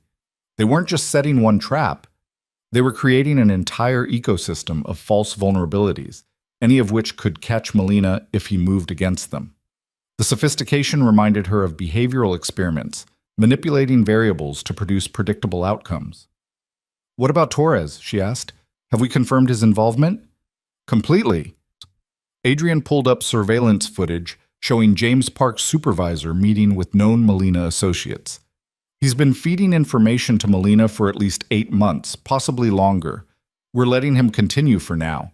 Controlled leak of false intelligence is better than shutting him down and alerting Molina that we know."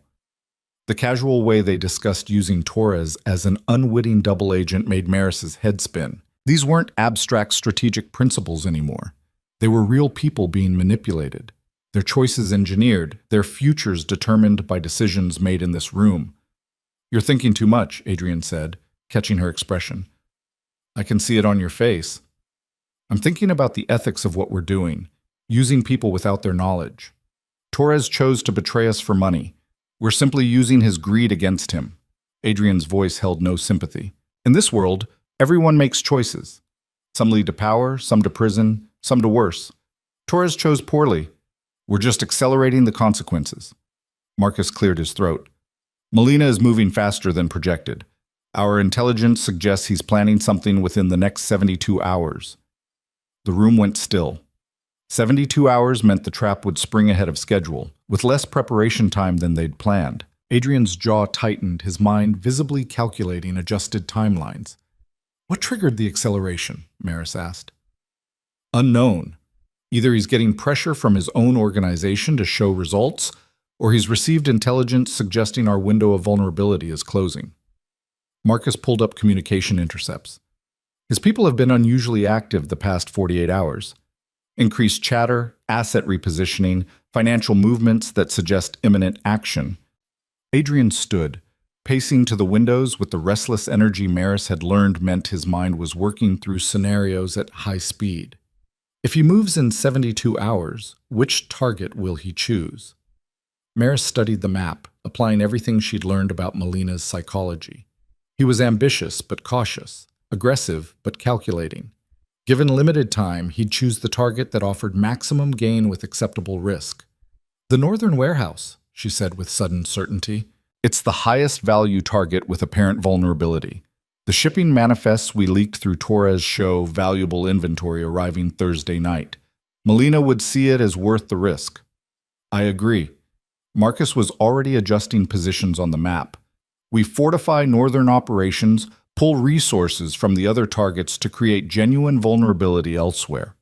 No, Adrian's voice cut through the planning. We don't fortify. We make it even more attractive. The room went silent. Marcus stared at Adrian like he'd suggested setting himself on fire. Sir, that's strategic. Adrian turned from the window, his expression hard. Melina is moving fast because he suspects something. If we suddenly reinforce our most vulnerable position, we confirm his suspicions. But if we make it even more appealing, even more apparently exploitable, his greed will overcome his caution. Maris understood the logic even as her stomach twisted with anxiety. You're betting he won't be able to resist an opportunity that looks too good. I'm betting his timeline pressure will make him accept risks he'd normally avoid. Greed plus urgency equals mistakes. Adrian looked at Marcus. Can we secure the warehouse without visible reinforcement? It'll be tight. We'd need to position teams inside the shipment containers themselves, use the inventory as cover. Risk to personnel goes up significantly. Acceptable risk for this payoff. Adrian's tone left no room for argument. Make it happen. I want every moment documented. Video, audio, direct evidence of Melina's people committing federal crimes on camera. The meeting dissolved into logistics planning, teams coordinating movements with military precision. Maris watched Adrian command his organization, seeing clearly for the first time why people followed him despite the danger. He didn't ask anyone to take risks he wouldn't accept himself. He was willing to bet everything on strategic calculations that might fail catastrophically. It was terrifying and compelling in equal measure. Late that night, Maris found herself unable to sleep again, her mind churning through scenarios. She'd moved from the guest suite to a workspace Adrian had set up for her, a smaller office adjacent to his study, equipped with computers, analysis software, and direct access to intelligence feeds. The symbolic significance wasn't lost on her. She'd transitioned from protected asset to operational partner. You should rest. Adrian's voice came from the doorway, making her jump. Thursday will be demanding. I keep thinking about what could go wrong. Melina could suspect the trap. His people could be better armed than we anticipate. The documentation could fail. Maris turned from the screens displaying warehouse schematics. We're betting lives on psychological predictions. We are. Adrian entered the office, settling into the chair across from her desk. Your predictions, specifically. If you're wrong about Melina's target or timing, people could die. The weight of that responsibility sat heavy on Maris's chest. How do you live with this? Making decisions that determine whether people survive. Badly, mostly. Adrian's honesty surprised her. I don't sleep well. Haven't for years. Every choice creates ripples I can't fully control.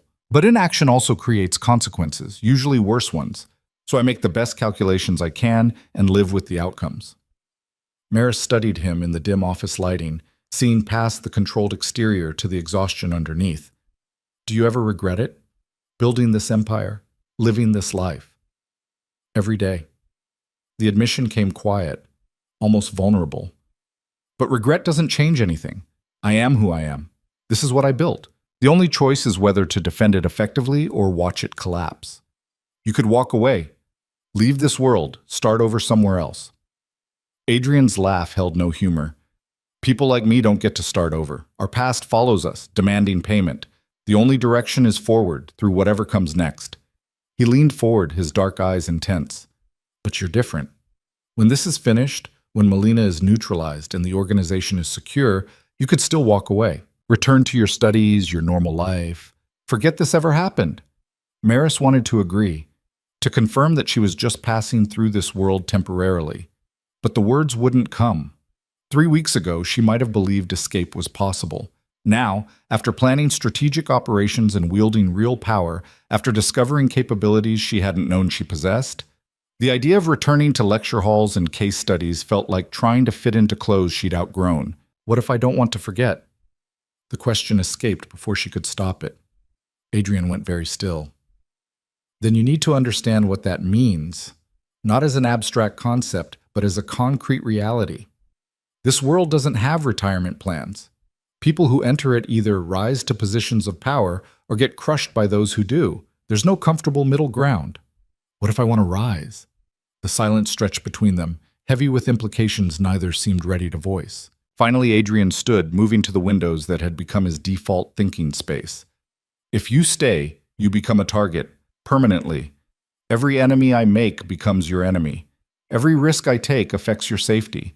The protection I can offer isn't absolute. You saw that with the kidnapping attempt. He turned to face her. And you'd have to accept that the work involves moral compromise. We're not heroes, Maris. We're survivors using whatever tools work. I know. Do you? Or are you still telling yourself this is temporary, that you're fundamentally different from people like me? Adrian's voice held challenge and something else. Hope, maybe, or fear. Because if you stay, you become one of us. That changes you permanently. There's no going back to the person you were.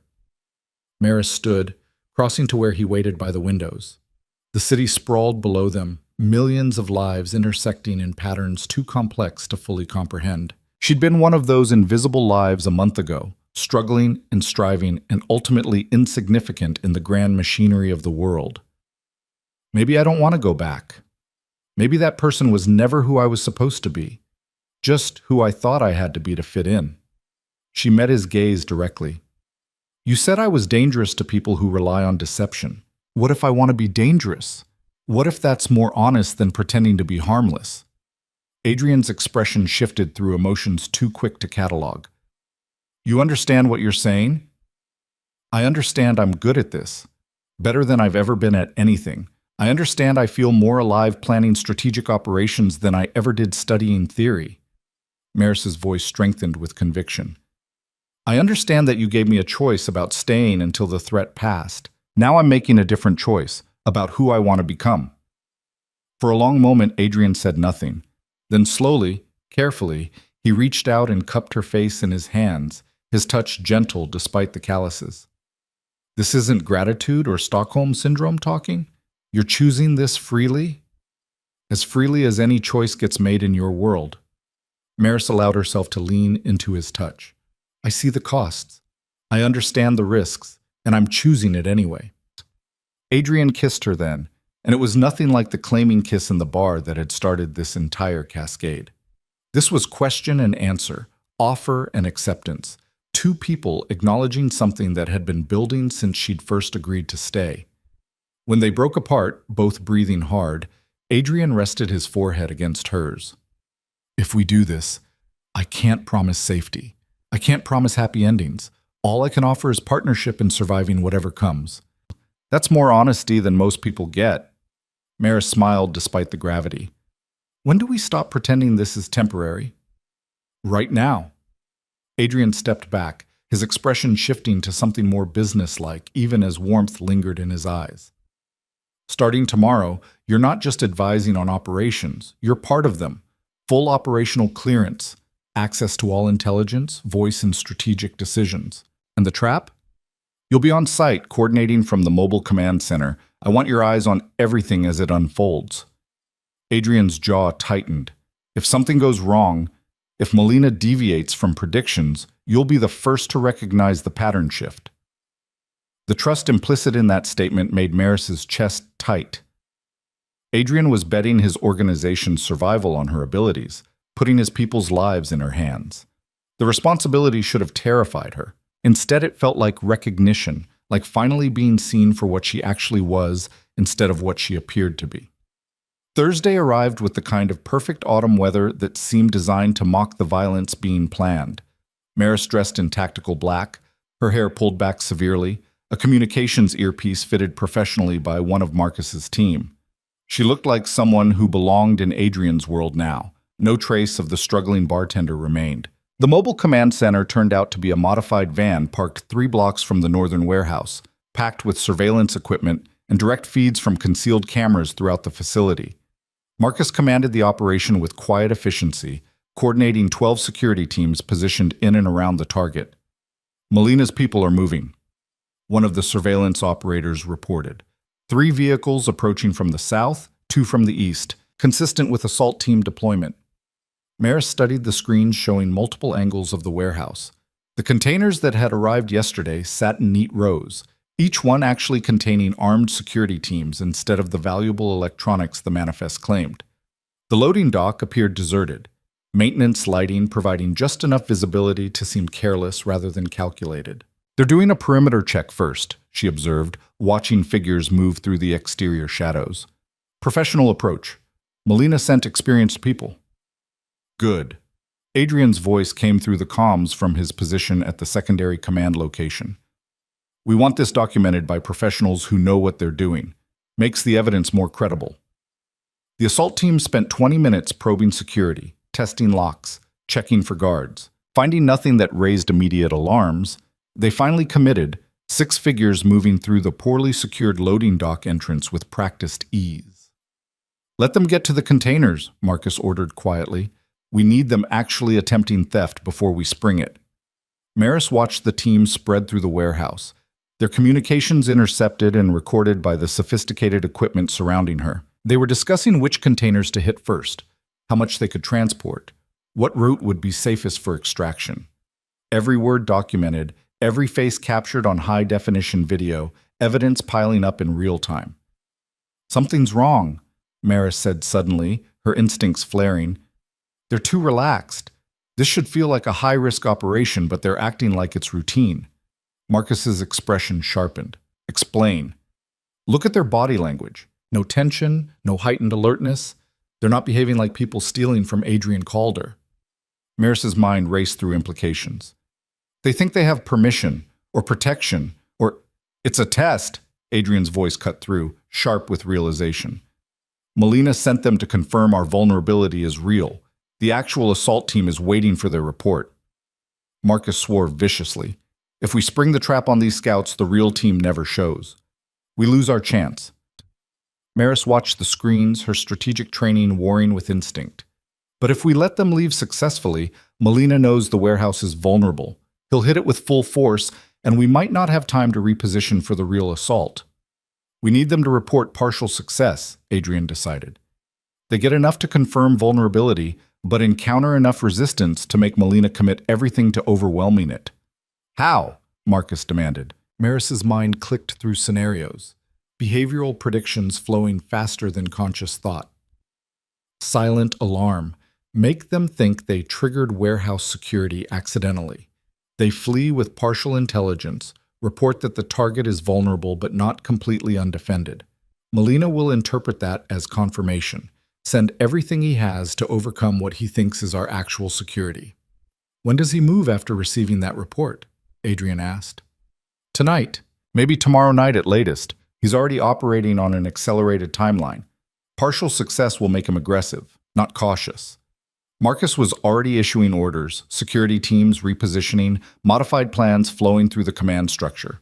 One of his operators triggered the silent alarm system, and the warehouse lights blazed to full illumination while pre-recorded announcements warned about security activation. On screen, the assault team reacted instantly, grabbing what they could carry and retreating toward their vehicles with urgent but controlled movements. Not panicked, just professionals responding to changing conditions. "Let them go," Marcus ordered, overriding the impulse to capture them. "We need Melina to get their report." The vehicles disappeared into Chicago's night traffic, carrying intelligence that was simultaneously accurate and completely misleading. Maris felt her heart hammering, the strategic gamble playing out exactly as she'd predicted, but still terrifying in its precision. "Well played," Adrian said, something like pride in his voice. "You read the situation perfectly." "We won't know that until Melina makes his move," Maris countered, but satisfaction warmed through her anxiety. She'd seen the pattern, made the call, and so far the predictions were holding. They didn't have to wait long. Intelligence reports started flowing in within hours. Melina was mobilizing everything, calling in personnel from outside operations, liquidating assets for immediate cash to fund what appeared to be a major assault. His communications, intercepted and decoded, revealed plans for a full warehouse takeover scheduled for the following evening. "He's committing everything," Marcus reported during the midnight briefing. 20-plus personnel, heavy weapons, extraction vehicles. "This isn't a smash and grab.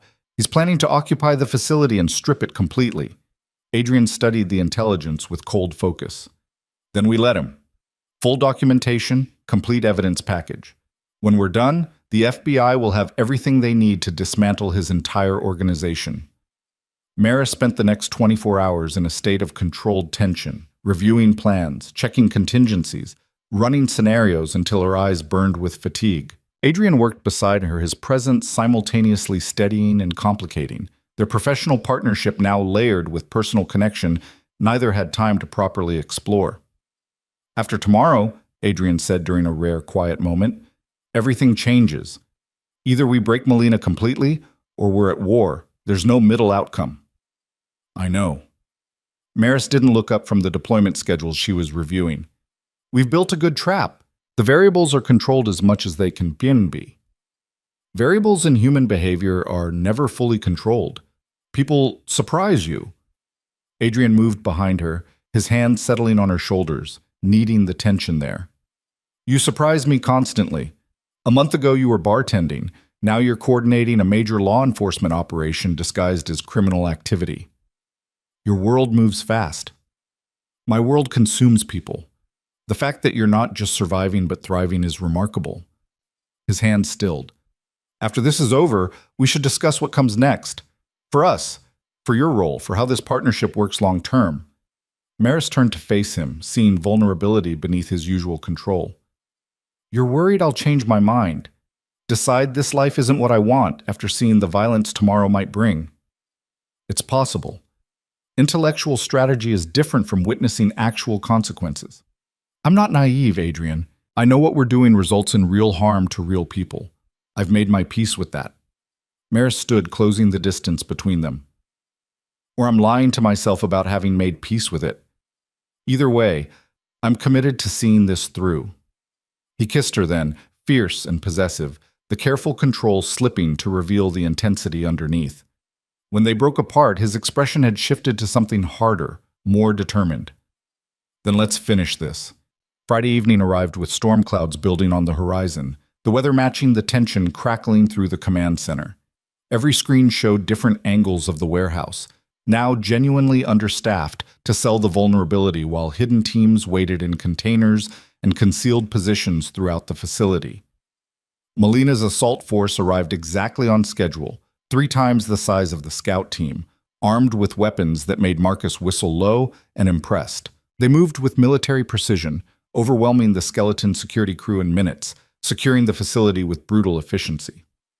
Let them settle in, Adrian ordered, his voice calm despite the violence playing out on screen.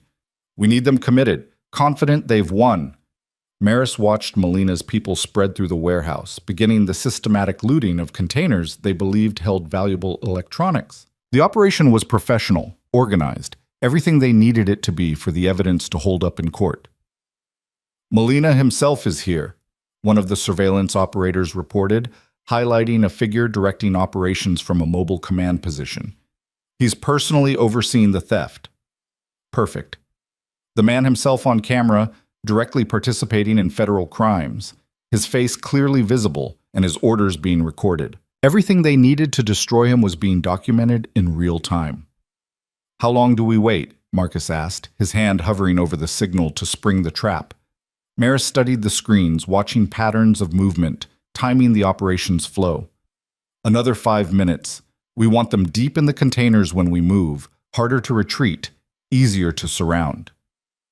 The minutes crawled past with agonizing slowness. Then finally, with Melina's entire force committed to loading stolen goods, Marcus gave the signal. The containers exploded with movement. Security teams emerged from hiding, surrounding the assault force with overwhelming numbers. External teams sealed exits, cutting off retreat.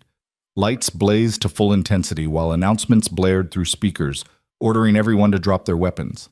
For one frozen moment, Maris thought it would work perfectly. Melina's people were caught, surrounded, outmaneuvered. Then someone opened fire, and the warehouse erupted into chaos. All teams engage, Marcus shouted, coordinating responses as gunfire echoed through the command center's speakers. Neutralize threats, but I want prisoners. Maris watched the screens, her training screaming that this was wrong, that violence at this scale wasn't supposed to happen. But Adrian had warned her. Plans involving human variables never went perfectly. People made choices. Fear overrode logic, and careful strategies collided with messy reality. The firefight lasted less than 3 minutes, but it felt eternal. When silence finally fell, 8 of Melina's people were in custody, 4 were wounded but alive, and 3 had escaped through a drainage system no one had properly secured. Melina himself was among the captured, his expensive suit torn, his expression hovering between rage and fear. "We have him," Marcus reported, satisfaction cutting through the tension. "Full documentation of the operation, multiple felony charges, direct evidence of interstate trafficking and theft. The FBI will have everything they need." Adrian's voice came through steady despite the violence that had just unfolded. "Casualties on our side. 2 injuries, neither critical. Everyone else clean." Maris felt something uncoil in her chest. Relief, maybe, or the beginning of processing what she'd just witnessed. Real violence, real consequences, people bleeding because of strategies she'd helped design. The theoretical had become brutally concrete. "You okay?" Adrian asked quietly through her private channel. "I will be." Maris's voice came steadier than she felt. "This is what I chose. I'm living with it." The FBI arrived within the hour, tipped off by anonymous calls that couldn't be traced back to Adrian's organization. They found Melina surrounded by evidence of federal crimes, his people in custody, and documentation that would fuel prosecutions for years. By morning, the news would report a major criminal operation disrupted, careers would advance on successful arrests, and Adrian's competitors would learn a brutal lesson about the cost of betrayal. Back at the penthouse hours later, Maris stood at the windows watching dawn break over Chicago. Adrian joined her, 2 glasses of whiskey in hand, both of them exhausted and wired in equal measure. "Melina will be in federal custody for decades," he said quietly. "His organization is destroyed, his assets seized, his people scattered. Garrett is already cooperating with authorities to reduce his own sentence. Torres is being arrested as we speak. We won everything we planned for." "We did." Adrian handed her a glass. "How does it feel?" Maris considered the question honestly. "Satisfying and disturbing. I helped destroy multiple people's lives tonight. The fact that they deserved it doesn't make it feel simple." "It's not supposed to feel simple. That's what separates us from people like Melina. We understand the cost of our choices." Adrian took a long drink. "But we make them anyway, because the alternative is worse." They stood in silence, watching the city wake to a Friday where one criminal empire had fallen and another had consolidated power. Maris knew she should feel triumphant, victorious. Instead, she felt transformed, like she'd crossed a threshold that couldn't be uncrossed. "What happens now?" she asked. "Now we rebuild. Solidify our position, absorb the useful pieces of what Melina and Garrett left behind, strengthen security to prevent the next betrayal." Adrian turned to face her. "And you decide what role you want in that rebuilding." Maris met his gaze, seeing the question underneath the words. He was offering her a choice point: commit fully to this world or step back while she still could. The cautious part of her brain whispered that she should retreat, return to school, rebuild her normal life before she changed beyond recognition. But the honest part knew that ship had sailed weeks ago. "I want in, completely." The words came clear, decisive. "Not as your protected asset or your advisor, as your partner. Equal voice, equal risk, equal reward." Adrian's expression shifted through surprise to something warmer, more genuine than she'd seen from him. "You understand what that means? The danger, the moral complexity, the permanent transformation?" "I understand I'm already transformed. Might as well own it and build something powerful with it." Maris smiled despite the exhaustion. "Besides, you need me. Your intelligence network is still compromised, your organization needs restructuring, and you're terrible at reading people's unconscious tells." Harsh but accurate. Adrian pulled her close, his embrace fierce. "Equal partners, then. Starting with rebuilding everything Melina and Garrett damaged." "Starting with that," Maris agreed. "And then we make sure no one ever threatens what we're building again." They stood together as the sun rose higher, 2 people who'd found each other in chaos and chosen to build something from the wreckage. The city stretched before them, full of threats and opportunities, enemies and allies, challenges that would test everything they'd become. Maris Carter had been invisible once, pouring drinks and dreaming of a future that seemed safe and respectable. That person was gone now, replaced by someone harder, sharper, more dangerous. Someone who stood beside the most powerful man in Chicago, not as decoration, but as equal. She'd made her choice. Now she'd live with the consequences and build something worth the cost. The rebuilding began immediately, before the adrenaline from Melina's takedown had fully faded. Adrian's organization moved with the efficiency of a military operation, absorbing useful assets from the collapsed empire while systematically eliminating threats that remained. Maris found herself at the center of it all, her role evolving from observer to architect as she helped redesign the intelligence network from the ground up. "We're implementing a cell structure," she explained during a morning briefing with division heads, her confidence growing with each presentation. "Information flows vertically through trusted channels, not horizontally between departments. If one cell is compromised, it can't contaminate the others." The assembled managers, men and women who'd been running criminal operations since before Maris was born, listened with varying degrees of skepticism and respect. She'd proven herself during the Melina operation, but proving yourself once didn't guarantee continued acceptance in a world where loyalty was currency and trust was earned through blood. "With respect, Miss Carter," one of the senior logistics coordinators said carefully, "compartmentalization slows response times. If divisions can't communicate directly, we lose operational flexibility." "We lose vulnerability," Maris countered. "The Garrett betrayal succeeded because he could corrupt multiple divisions simultaneously.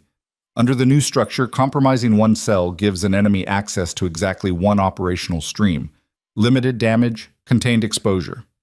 Adrian watched from his position at the head of the table, letting Maris handle the resistance without intervention.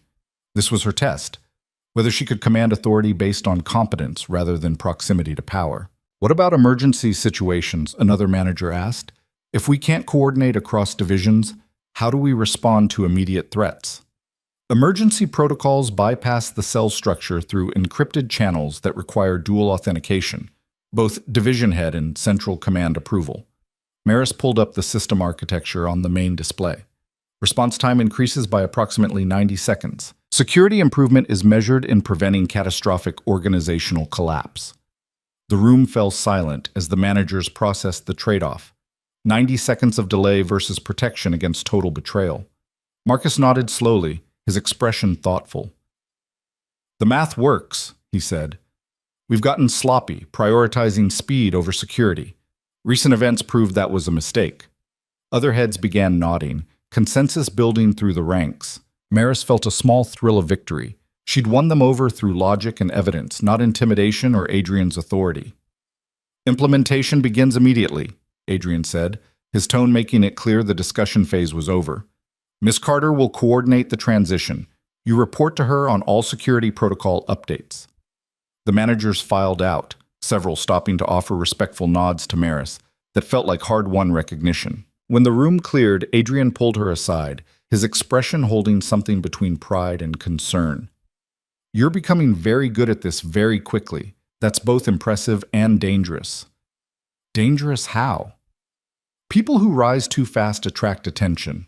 Jealousy from those who feel bypassed, suspicion from those who question your loyalty, targeting from enemies who see you as a threat." Adrian's hand found the small of her back, the gesture now familiar and grounding. "You need to be careful. Not everyone in this organization is happy about your rapid ascent." Maris had suspected as much, her psychology training making her sensitive to the subtle hostilities beneath professional courtesy. "Who specifically should I watch?" "Daniel Cross, the financial controller. He expected to be promoted to strategic operations after we cleaned house. Instead, you're filling that role." Adrian pulled up personnel files on his tablet. "He's competent and loyal, but ambitious. That combination makes people unpredictable when they feel overlooked." "I'll be careful." "Be more than careful. Be aware. Cross won't move against you overtly. He's too smart for that. But he'll undermine you subtly, feed doubts to other managers, position himself as the more experienced alternative." Adrian's jaw tightened. "I'm telling you this because you need to understand. My protection only extends so far. You have to earn your position independently or it won't hold." The warning landed with appropriate weight. Maris had been operating under the assumption that Adrian's support made her untouchable. But in a world where power was constantly tested and hierarchies remained fluid, nothing was guaranteed beyond what you could personally defend. "Then I'll make myself indispensable," she said simply. Not through you, through results. Adrian smiled, the expression holding genuine warmth. You already are. The cell structure redesign is brilliant. If you can implement it without fracturing operational effectiveness, you'll have proven your value beyond question. The implementation took 3 intense weeks. Maris worked 18-hour days coordinating with division heads, restructuring communication protocols, building fail-safes into every system. Marcus proved invaluable, his security expertise filling gaps in her knowledge, while his support lent her credibility with skeptical personnel. You're running yourself into the ground, he observed one night, finding her still at her desk at 2 a.m. This pace isn't sustainable. It is until the system is operational. Maris rubbed her eyes, fatigue making her vision blur. After that, I can delegate maintenance, but the initial build requires my direct oversight. Marcus sat across from her, his expression paternal despite being only 15 years her senior. You're proving something, to the organization, to Adrian, to yourself. I recognize the pattern. I did the same thing when I first joined. And I burned out spectacularly, made mistakes that cost lives, and had to rebuild my reputation from scratch. Marcus leaned forward. You're more valuable to this organization healthy and sustainable than brilliant and collapsing. Pace yourself. I can't afford to pace myself. Every day the new system isn't operational is another day we're vulnerable. Maris returned to her screens, highlighting weak points in the communication architecture. Besides, I'm fine. Just tired. Famous last words. Marcus stood, heading toward the door. I'm ordering you to take tomorrow off. Sleep? Eat something that isn't coffee and anxiety. Remember, you're human. That's not a suggestion. Maris wanted to argue, but Marcus's tone left no room for negotiation. She nodded reluctantly, already planning to work from the penthouse instead of the office, maintaining productivity while technically complying. But when tomorrow arrived, Adrian had other plans. We're going out, he announced over breakfast. Already dressed in casual clothes Maris had never seen him wear. No arguments, no work, just a few hours of being normal people doing normal things. I have system integration tests scheduled. Marcus is handling them. He's perfectly competent. Adrian pulled her to her feet despite her protests. You've been operating at crisis pace for a month. You need a break before you make a mistake that undermines everything you've built. Maris wanted to argue, but exhaustion made her resistance crumble. Fine. A few hours. But if anything urgent develops, then Marcus will handle it and will return if absolutely necessary. Adrian guided her toward the elevator. Trust your team, Maris. That's part of effective leadership. They ended up at the Art Institute, of all places. Adrian moved through the galleries with surprising knowledge, discussing pieces with genuine appreciation rather than the acquisitive interest most wealthy collectors displayed. Maris found herself relaxing despite her intentions, the quiet beauty of the space creating distance from the constant pressure of the past weeks. I didn't expect you to be an art enthusiast, she admitted, studying a Monet that probably cost more than a small country. My mother was a painter, not particularly successful, but passionate. Adrian's expression softened with memory. She used to bring me here as a child, teach me to see what artists were really communicating beneath the surface.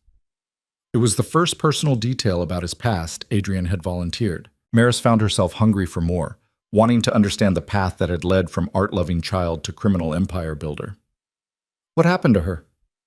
Cancer, when I was 17.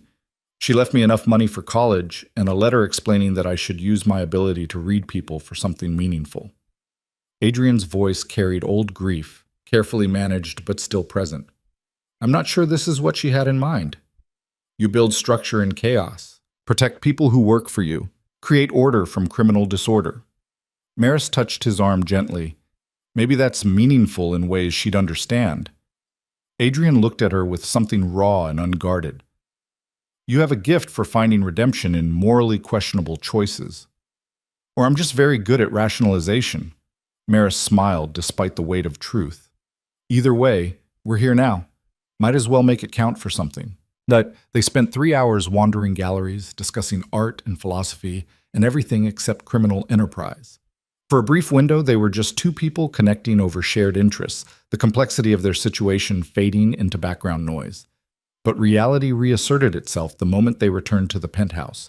Marcus waited with an expression that made Maris's relaxation evaporate instantly. We have a problem. Daniel Cross attempted to access the new security protocols using his old administrator credentials. When the system denied him, he tried to override the lockouts. Adrian went very still, the casual warmth disappearing behind professional calculation. Did he succeed? No. Maris's architecture held, but he made 3 separate attempts before our systems flagged the intrusion. Marcus pulled up security logs. He's claiming it was a misunderstanding, that he was just trying to verify system integrity. That's a lie. Maris studied the attempt patterns, seeing clear evidence of deliberate breach effort. Those weren't verification tests. He was trying to map the new communication channels, identify points of vulnerability. Why? Adrian's voice had gone cold. What does he gain from compromising the security system? Maris's mind raced through possibilities, behavioral patterns clicking into place. He's building leverage. If he can prove the new system has exploitable weaknesses, he undermines my credibility and positions himself as the security expert who identified the flaw. Or he's working with someone outside the organization who wants access to our operations. Marcus's expression darkened. We assumed cleaning out Molina and Garrett's people eliminated all the traitors. What if we missed someone? The possibility sent ice through Maris's veins. They'd been so focused on external threats that internal ones might have gone undetected. Cross had been with the organization for 8 years, long before Maris arrived, with deep connections throughout the power structure. We need to isolate him, she said, her strategic mind immediately shifting to threat containment. Restrict his access, monitor his communications, identify his contacts both internal and external. Agreed. Adrian was already issuing orders through his phone. Marcus, put Cross under surveillance. I want to know everyone he talks to, every system he tries to access, every move he makes. What about confronting him directly? Maris asked. If we accuse him openly, he'll either fold or get desperate. Either outcome creates problems. Adrian shook his head. Better to watch him. Let him think he's undiscovered. See who he reaches out to. His contacts will reveal the larger conspiracy if one exists. It was textbook counterintelligence, the kind of strategy Maris had helped design but never implemented with someone she'd worked beside.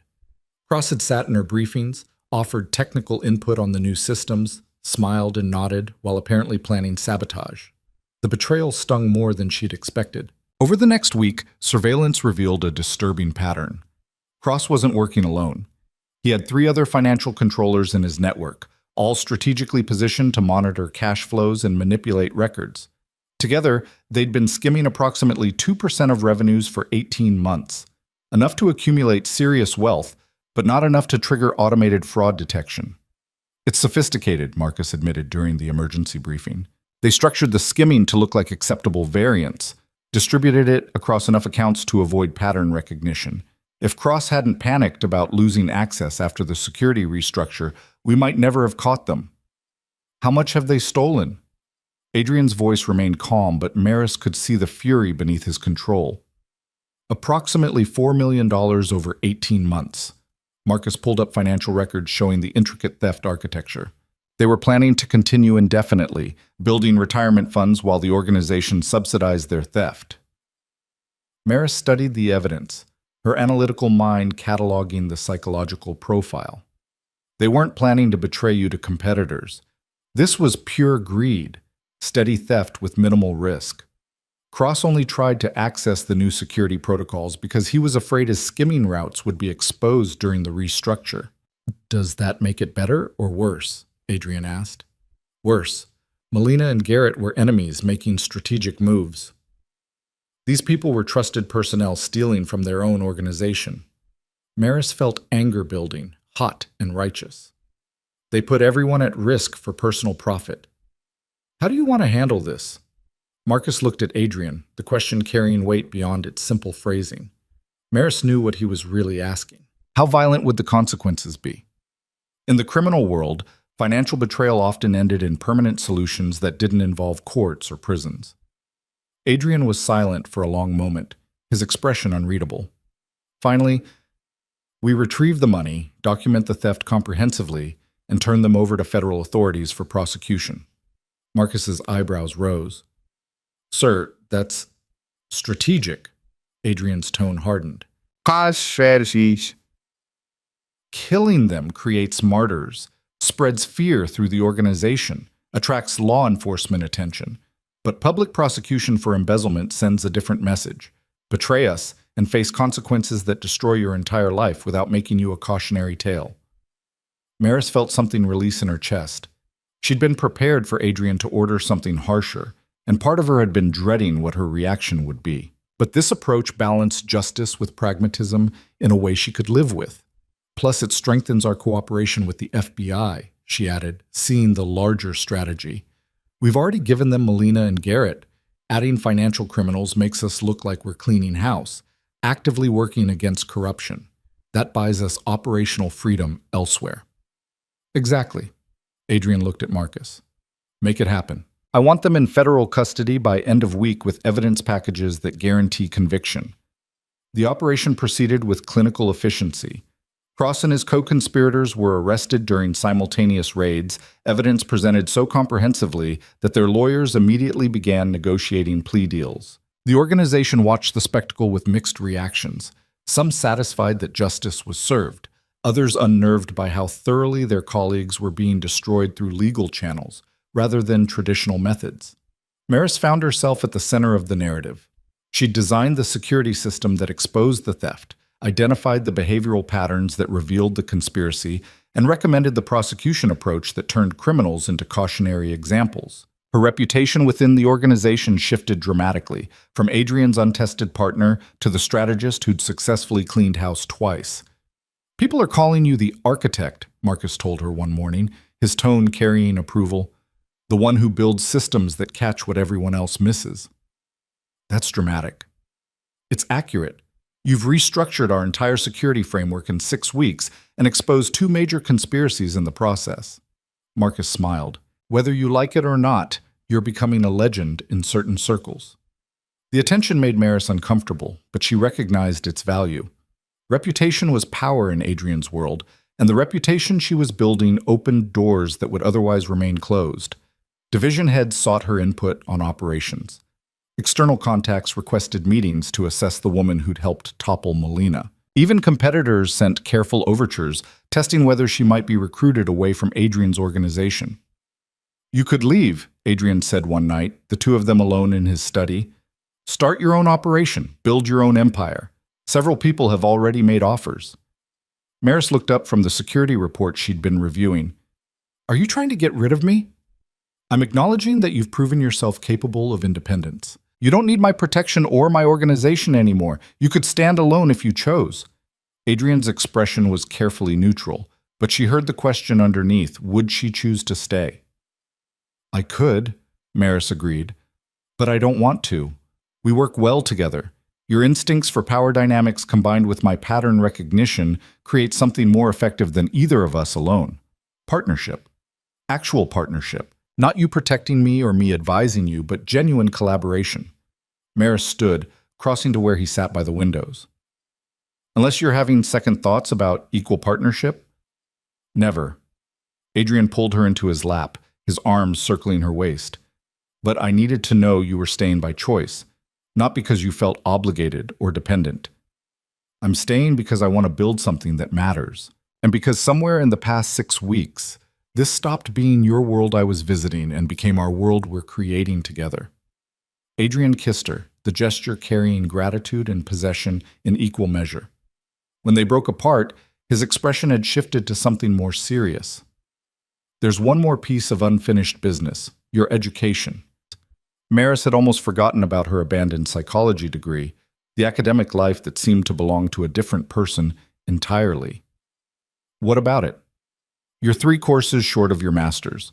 I've arranged for you to complete them remotely through Northwestern's executive program.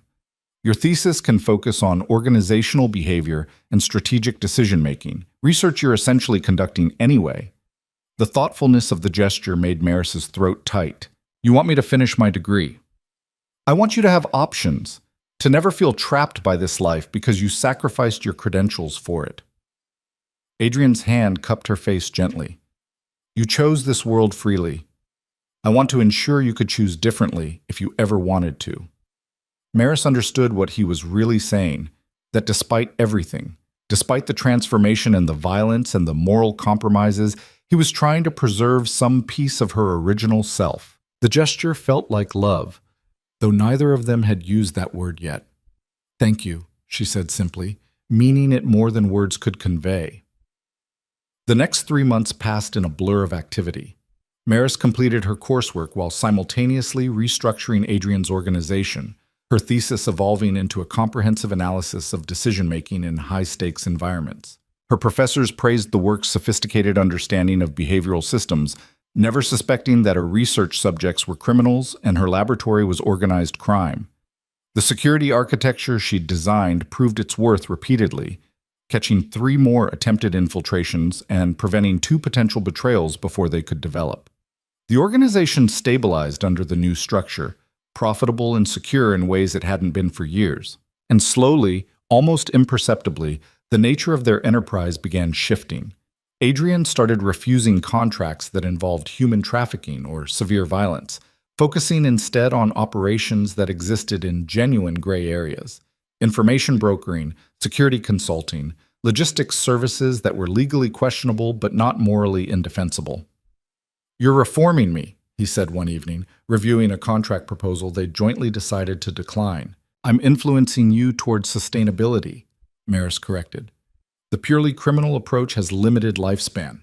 Either authorities shut you down or competitors kill you. But a hybrid model, legitimate businesses providing cover for selective gray market operations, that's defensible long-term." "When did you become a criminal strategist?" "The moment I decided to stay." Maris smiled, no longer troubled by the admission. "I'm just applying it systematically now." By month 6, the transformation was undeniable. Adrian's organization had evolved into something resembling a legitimate consulting firm with carefully hidden criminal elements, rather than a criminal enterprise with business fronts. Revenues actually increased as they shed high-risk operations in favor of sustainable ventures. Maris found herself designing something unprecedented, a criminal organization that could potentially transition to complete legitimacy over time, using accumulated power and resources to build conventional businesses that didn't require legal compromise. "It'll take years," she explained during a strategic planning session. "Maybe decades. But if we systematically replace illegal revenue streams with legal ones while maintaining the organizational structure and relationships, we could eventually operate entirely within the law." The division heads received this proposal with varying reactions. Some saw it as betrayal of what they'd built. Others recognized it as evolution toward survival. Marcus, surprisingly, became one of its strongest advocates. "I've been doing this for 20 years, he said during the debate. "I'm tired. I want to retire someday without looking over my shoulder, worried that old enemies will find me. A legitimate exit strategy, that's worth building toward." Adrian remained silent through the discussion, letting his people voice concerns and support freely. Finally, as consensus began forming, he spoke. "We implement a hybrid approach, maintain current gray operations that are profitable and relatively low risk, simultaneously build legitimate businesses in complementary sectors. Over 10 years, we shift the revenue balance until legal income exceeds illegal by a factor of 3 to 1. Then we make choices about final transition based on conditions at that time." It was a masterful compromise, acknowledging the long-term vision while not forcing immediate transformation. The organization accepted it, seeing a future that didn't inevitably end in prison or death. "You just changed the fundamental nature of organized crime in Chicago," Maris said afterward, impressed despite herself. "We changed it," Adrian corrected. "This was your vision. I just made it operational." That night, alone in the penthouse that had become home, Maris stood at the windows overlooking the city and took stock of everything that had changed. 6 months ago, she'd been invisible, struggling, unremarkable. Now she stood as equal partner in a criminal empire, architect of its security, designer of its future transformation. She'd gained power, purpose, partnership with someone who saw her completely. But she'd also lost the person she'd been, the idealistic psychology student who believed in simple morality and clear ethical lines. That person was dead, replaced by someone more capable and more compromised. "Regrets?" Adrian asked, joining her at the window. Maris considered the question honestly. "Some. I'll never know who I might have become if you hadn't kissed me in that bar." the conventional life I might have built. Would you choose differently if you could go back? No. The answer came without hesitation. That life would have been safe and small. This life is dangerous and significant. I choose significance. Adrian pulled her close, and they stood together watching Chicago's lights, two people who'd found each other through violence and built something extraordinary from the wreckage. 3 months later, Maris defended her thesis to a committee that praised her sophisticated analysis of behavioral systems in high-pressure environments. She graduated with her master's degree, the accomplishment feeling both trivial and essential, proof that she could operate in both worlds, straddling the line between legitimate achievement and criminal innovation. Sarah attended the graduation, their first in-person meeting since Maris had disappeared into Adrian's world. Her former roommate studied her with undisguised concern. "You look different," Sarah said carefully. "Harder. Like you've seen things that changed you." "I have." While Maris didn't elaborate, the gulf between their experiences too wide to bridge with casual explanation. "Are you happy?" The question surprised Maris into honesty. "I'm powerful. I'm purposeful.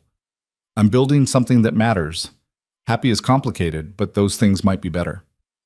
Sarah absorbed this, her psychology training clearly cataloging warning signs. "If you ever need help, if you ever want out of whatever situation you're in, I know, thank you." Maris hugged her, the gesture carrying goodbye to more than just a friendship. "But I'm exactly where I choose to be." Walking away from Sarah felt like closing a door on her previous life, accepting that there was no going back to who she'd been. But looking ahead to where Adrian waited, to the empire they were building together, Maris felt no regret. That evening, Adrian presented her with a gift, a corner office in the organization's headquarters, official title of Chief Strategic Officer, and complete operational authority over security and intelligence divisions. "You've earned this," he said simply, "not because of our personal relationship, but because you've proven yourself the most effective strategist in the organization." Maris looked around the office, seeing the culmination of 6 months of transformation. She'd gone from invisible bartender to criminal executive, from powerless to powerful, from overlooked to essential. "There's one more thing," Adrian added, pulling out a document. "I'm establishing a foundation, the Carter Foundation for Crisis Intervention. It'll provide resources for survivors of violence, fund trauma therapy programs, support people rebuilding after crisis. You'll run it." Maris stared at the incorporation papers, seeing her psychology training repurposed in a way that honored who she'd been while acknowledging who she'd become. "This is a way to use what we've built for something genuinely good. The foundation will be funded by our legitimate businesses, completely clean money, actually helping people." Adrian's expression held something vulnerable. "You said you wanted to work with survivors of violence. This lets you do that while maintaining your role here." The gift was perfect, acknowledging her desire to help people while not requiring her to abandon the power and purpose she'd found in his world. Maris felt tears prickling, overwhelmed by the thoughtfulness. "Thank you," she whispered. "This is everything I didn't know I needed." Adrian kissed her, and in that moment, Maris understood that this was love. Not the simple, uncomplicated kind from romantic stories, but something deeper and more complex. Love that saw you completely, darkness and light, and built a future that honored both. The foundation launched 2 months later to genuine acclaim, its work helping hundreds of people navigate trauma and rebuild lives. Maris split her time between criminal strategy and legitimate social work, using her psychology expertise to design programs that actually worked while her organizational skills ensured effective implementation. "You're rehabilitating your own conscience," Marcus observed one day, watching her review foundation grant applications. "I'm proving you can be multiple things simultaneously," Maris corrected. "Criminal strategist and trauma counselor, partner to someone who operates outside the law while funding programs that help people follow it. Human beings are complex. Why shouldn't our lives reflect that?" It was rationalization, yes, but it was also truth. The world wasn't simple, morality wasn't binary, and people contained multitudes. Maris had learned to embrace that complexity instead of fighting it. A year after the kiss that changed everything, Maris stood in the conference room where she'd first presented her security redesign. The organization had grown more stable, more profitable, more legitimate than it had been in decades. Melina was serving 3 consecutive life sentences. Garrett had disappeared into witness protection. The corrupt officials who'd enabled them were facing their own prosecutions. And Maris Carter, once invisible and overlooked, now commanded respect throughout Chicago's criminal and legitimate business communities. The architect, they called her. The woman who could see patterns no one else noticed, build systems that actually worked, and navigate between worlds with equal competence. Adrian joined her at the window, his presence as familiar now as her own heartbeat. "Any regrets?" he asked, echoing their conversation from months before. Maris thought about the bartender she'd been, the psychology student with conventional dreams, the person who'd believed the world operated on simple rules. That person was gone, transformed beyond recognition. "None," she said honestly. "You gave me power, purpose, and partnership. You saw who I could become and helped me get there. Why would I regret that? Because it cost you the person you were. That person was never going to be extraordinary. She was going to be safe, comfortable, unremarkable." Maris turned to face him. "I choose this. Every day, with full awareness of the costs and compromises. I choose you, this life, this version of myself." Adrian smiled, the expression carrying everything words couldn't capture. "Then let's keep building. There's still work to do." And there was. The transition toward legitimacy continued. The foundation expanded its reach. The organization evolved into something that could potentially survive in either the criminal or legitimate world. Maris designed it all, her strategic mind finding solutions no one else saw, her psychological training applied to problems that would have seemed impossible a year ago. She'd stopped being invisible the moment Adrian Calder kissed her in a crowded bar, but she'd become truly powerful the moment she chose to stay, to transform, to build something extraordinary from the chaos of that first violent night. Maris Carter had found her place in the world, not in conventional success or simple morality, but in the complex space between light and dark where real power lived. And she'd built it not by compromising who she was, but by discovering who she'd always been capable of becoming. The bartender was gone. The psychology student had graduated into something far more significant. What remained was the architect, powerful, purposeful, and exactly where she chose to be. Standing beside Adrian as they planned the future, Maris felt complete in a way she never had before. This was her empire now, as much as his. These were her choices, her consequences, her deliberately constructed life. And she'd never been more herself than in this moment, transformed and powerful, and finally, beautifully visible. The city stretched before them, full of challenges and opportunities, threats and potential. Together, they'd face it all, partners in every sense, building something that honored both their darkness and their desire to create meaning from the chaos. It wasn't the life Maris had planned. It was infinitely better.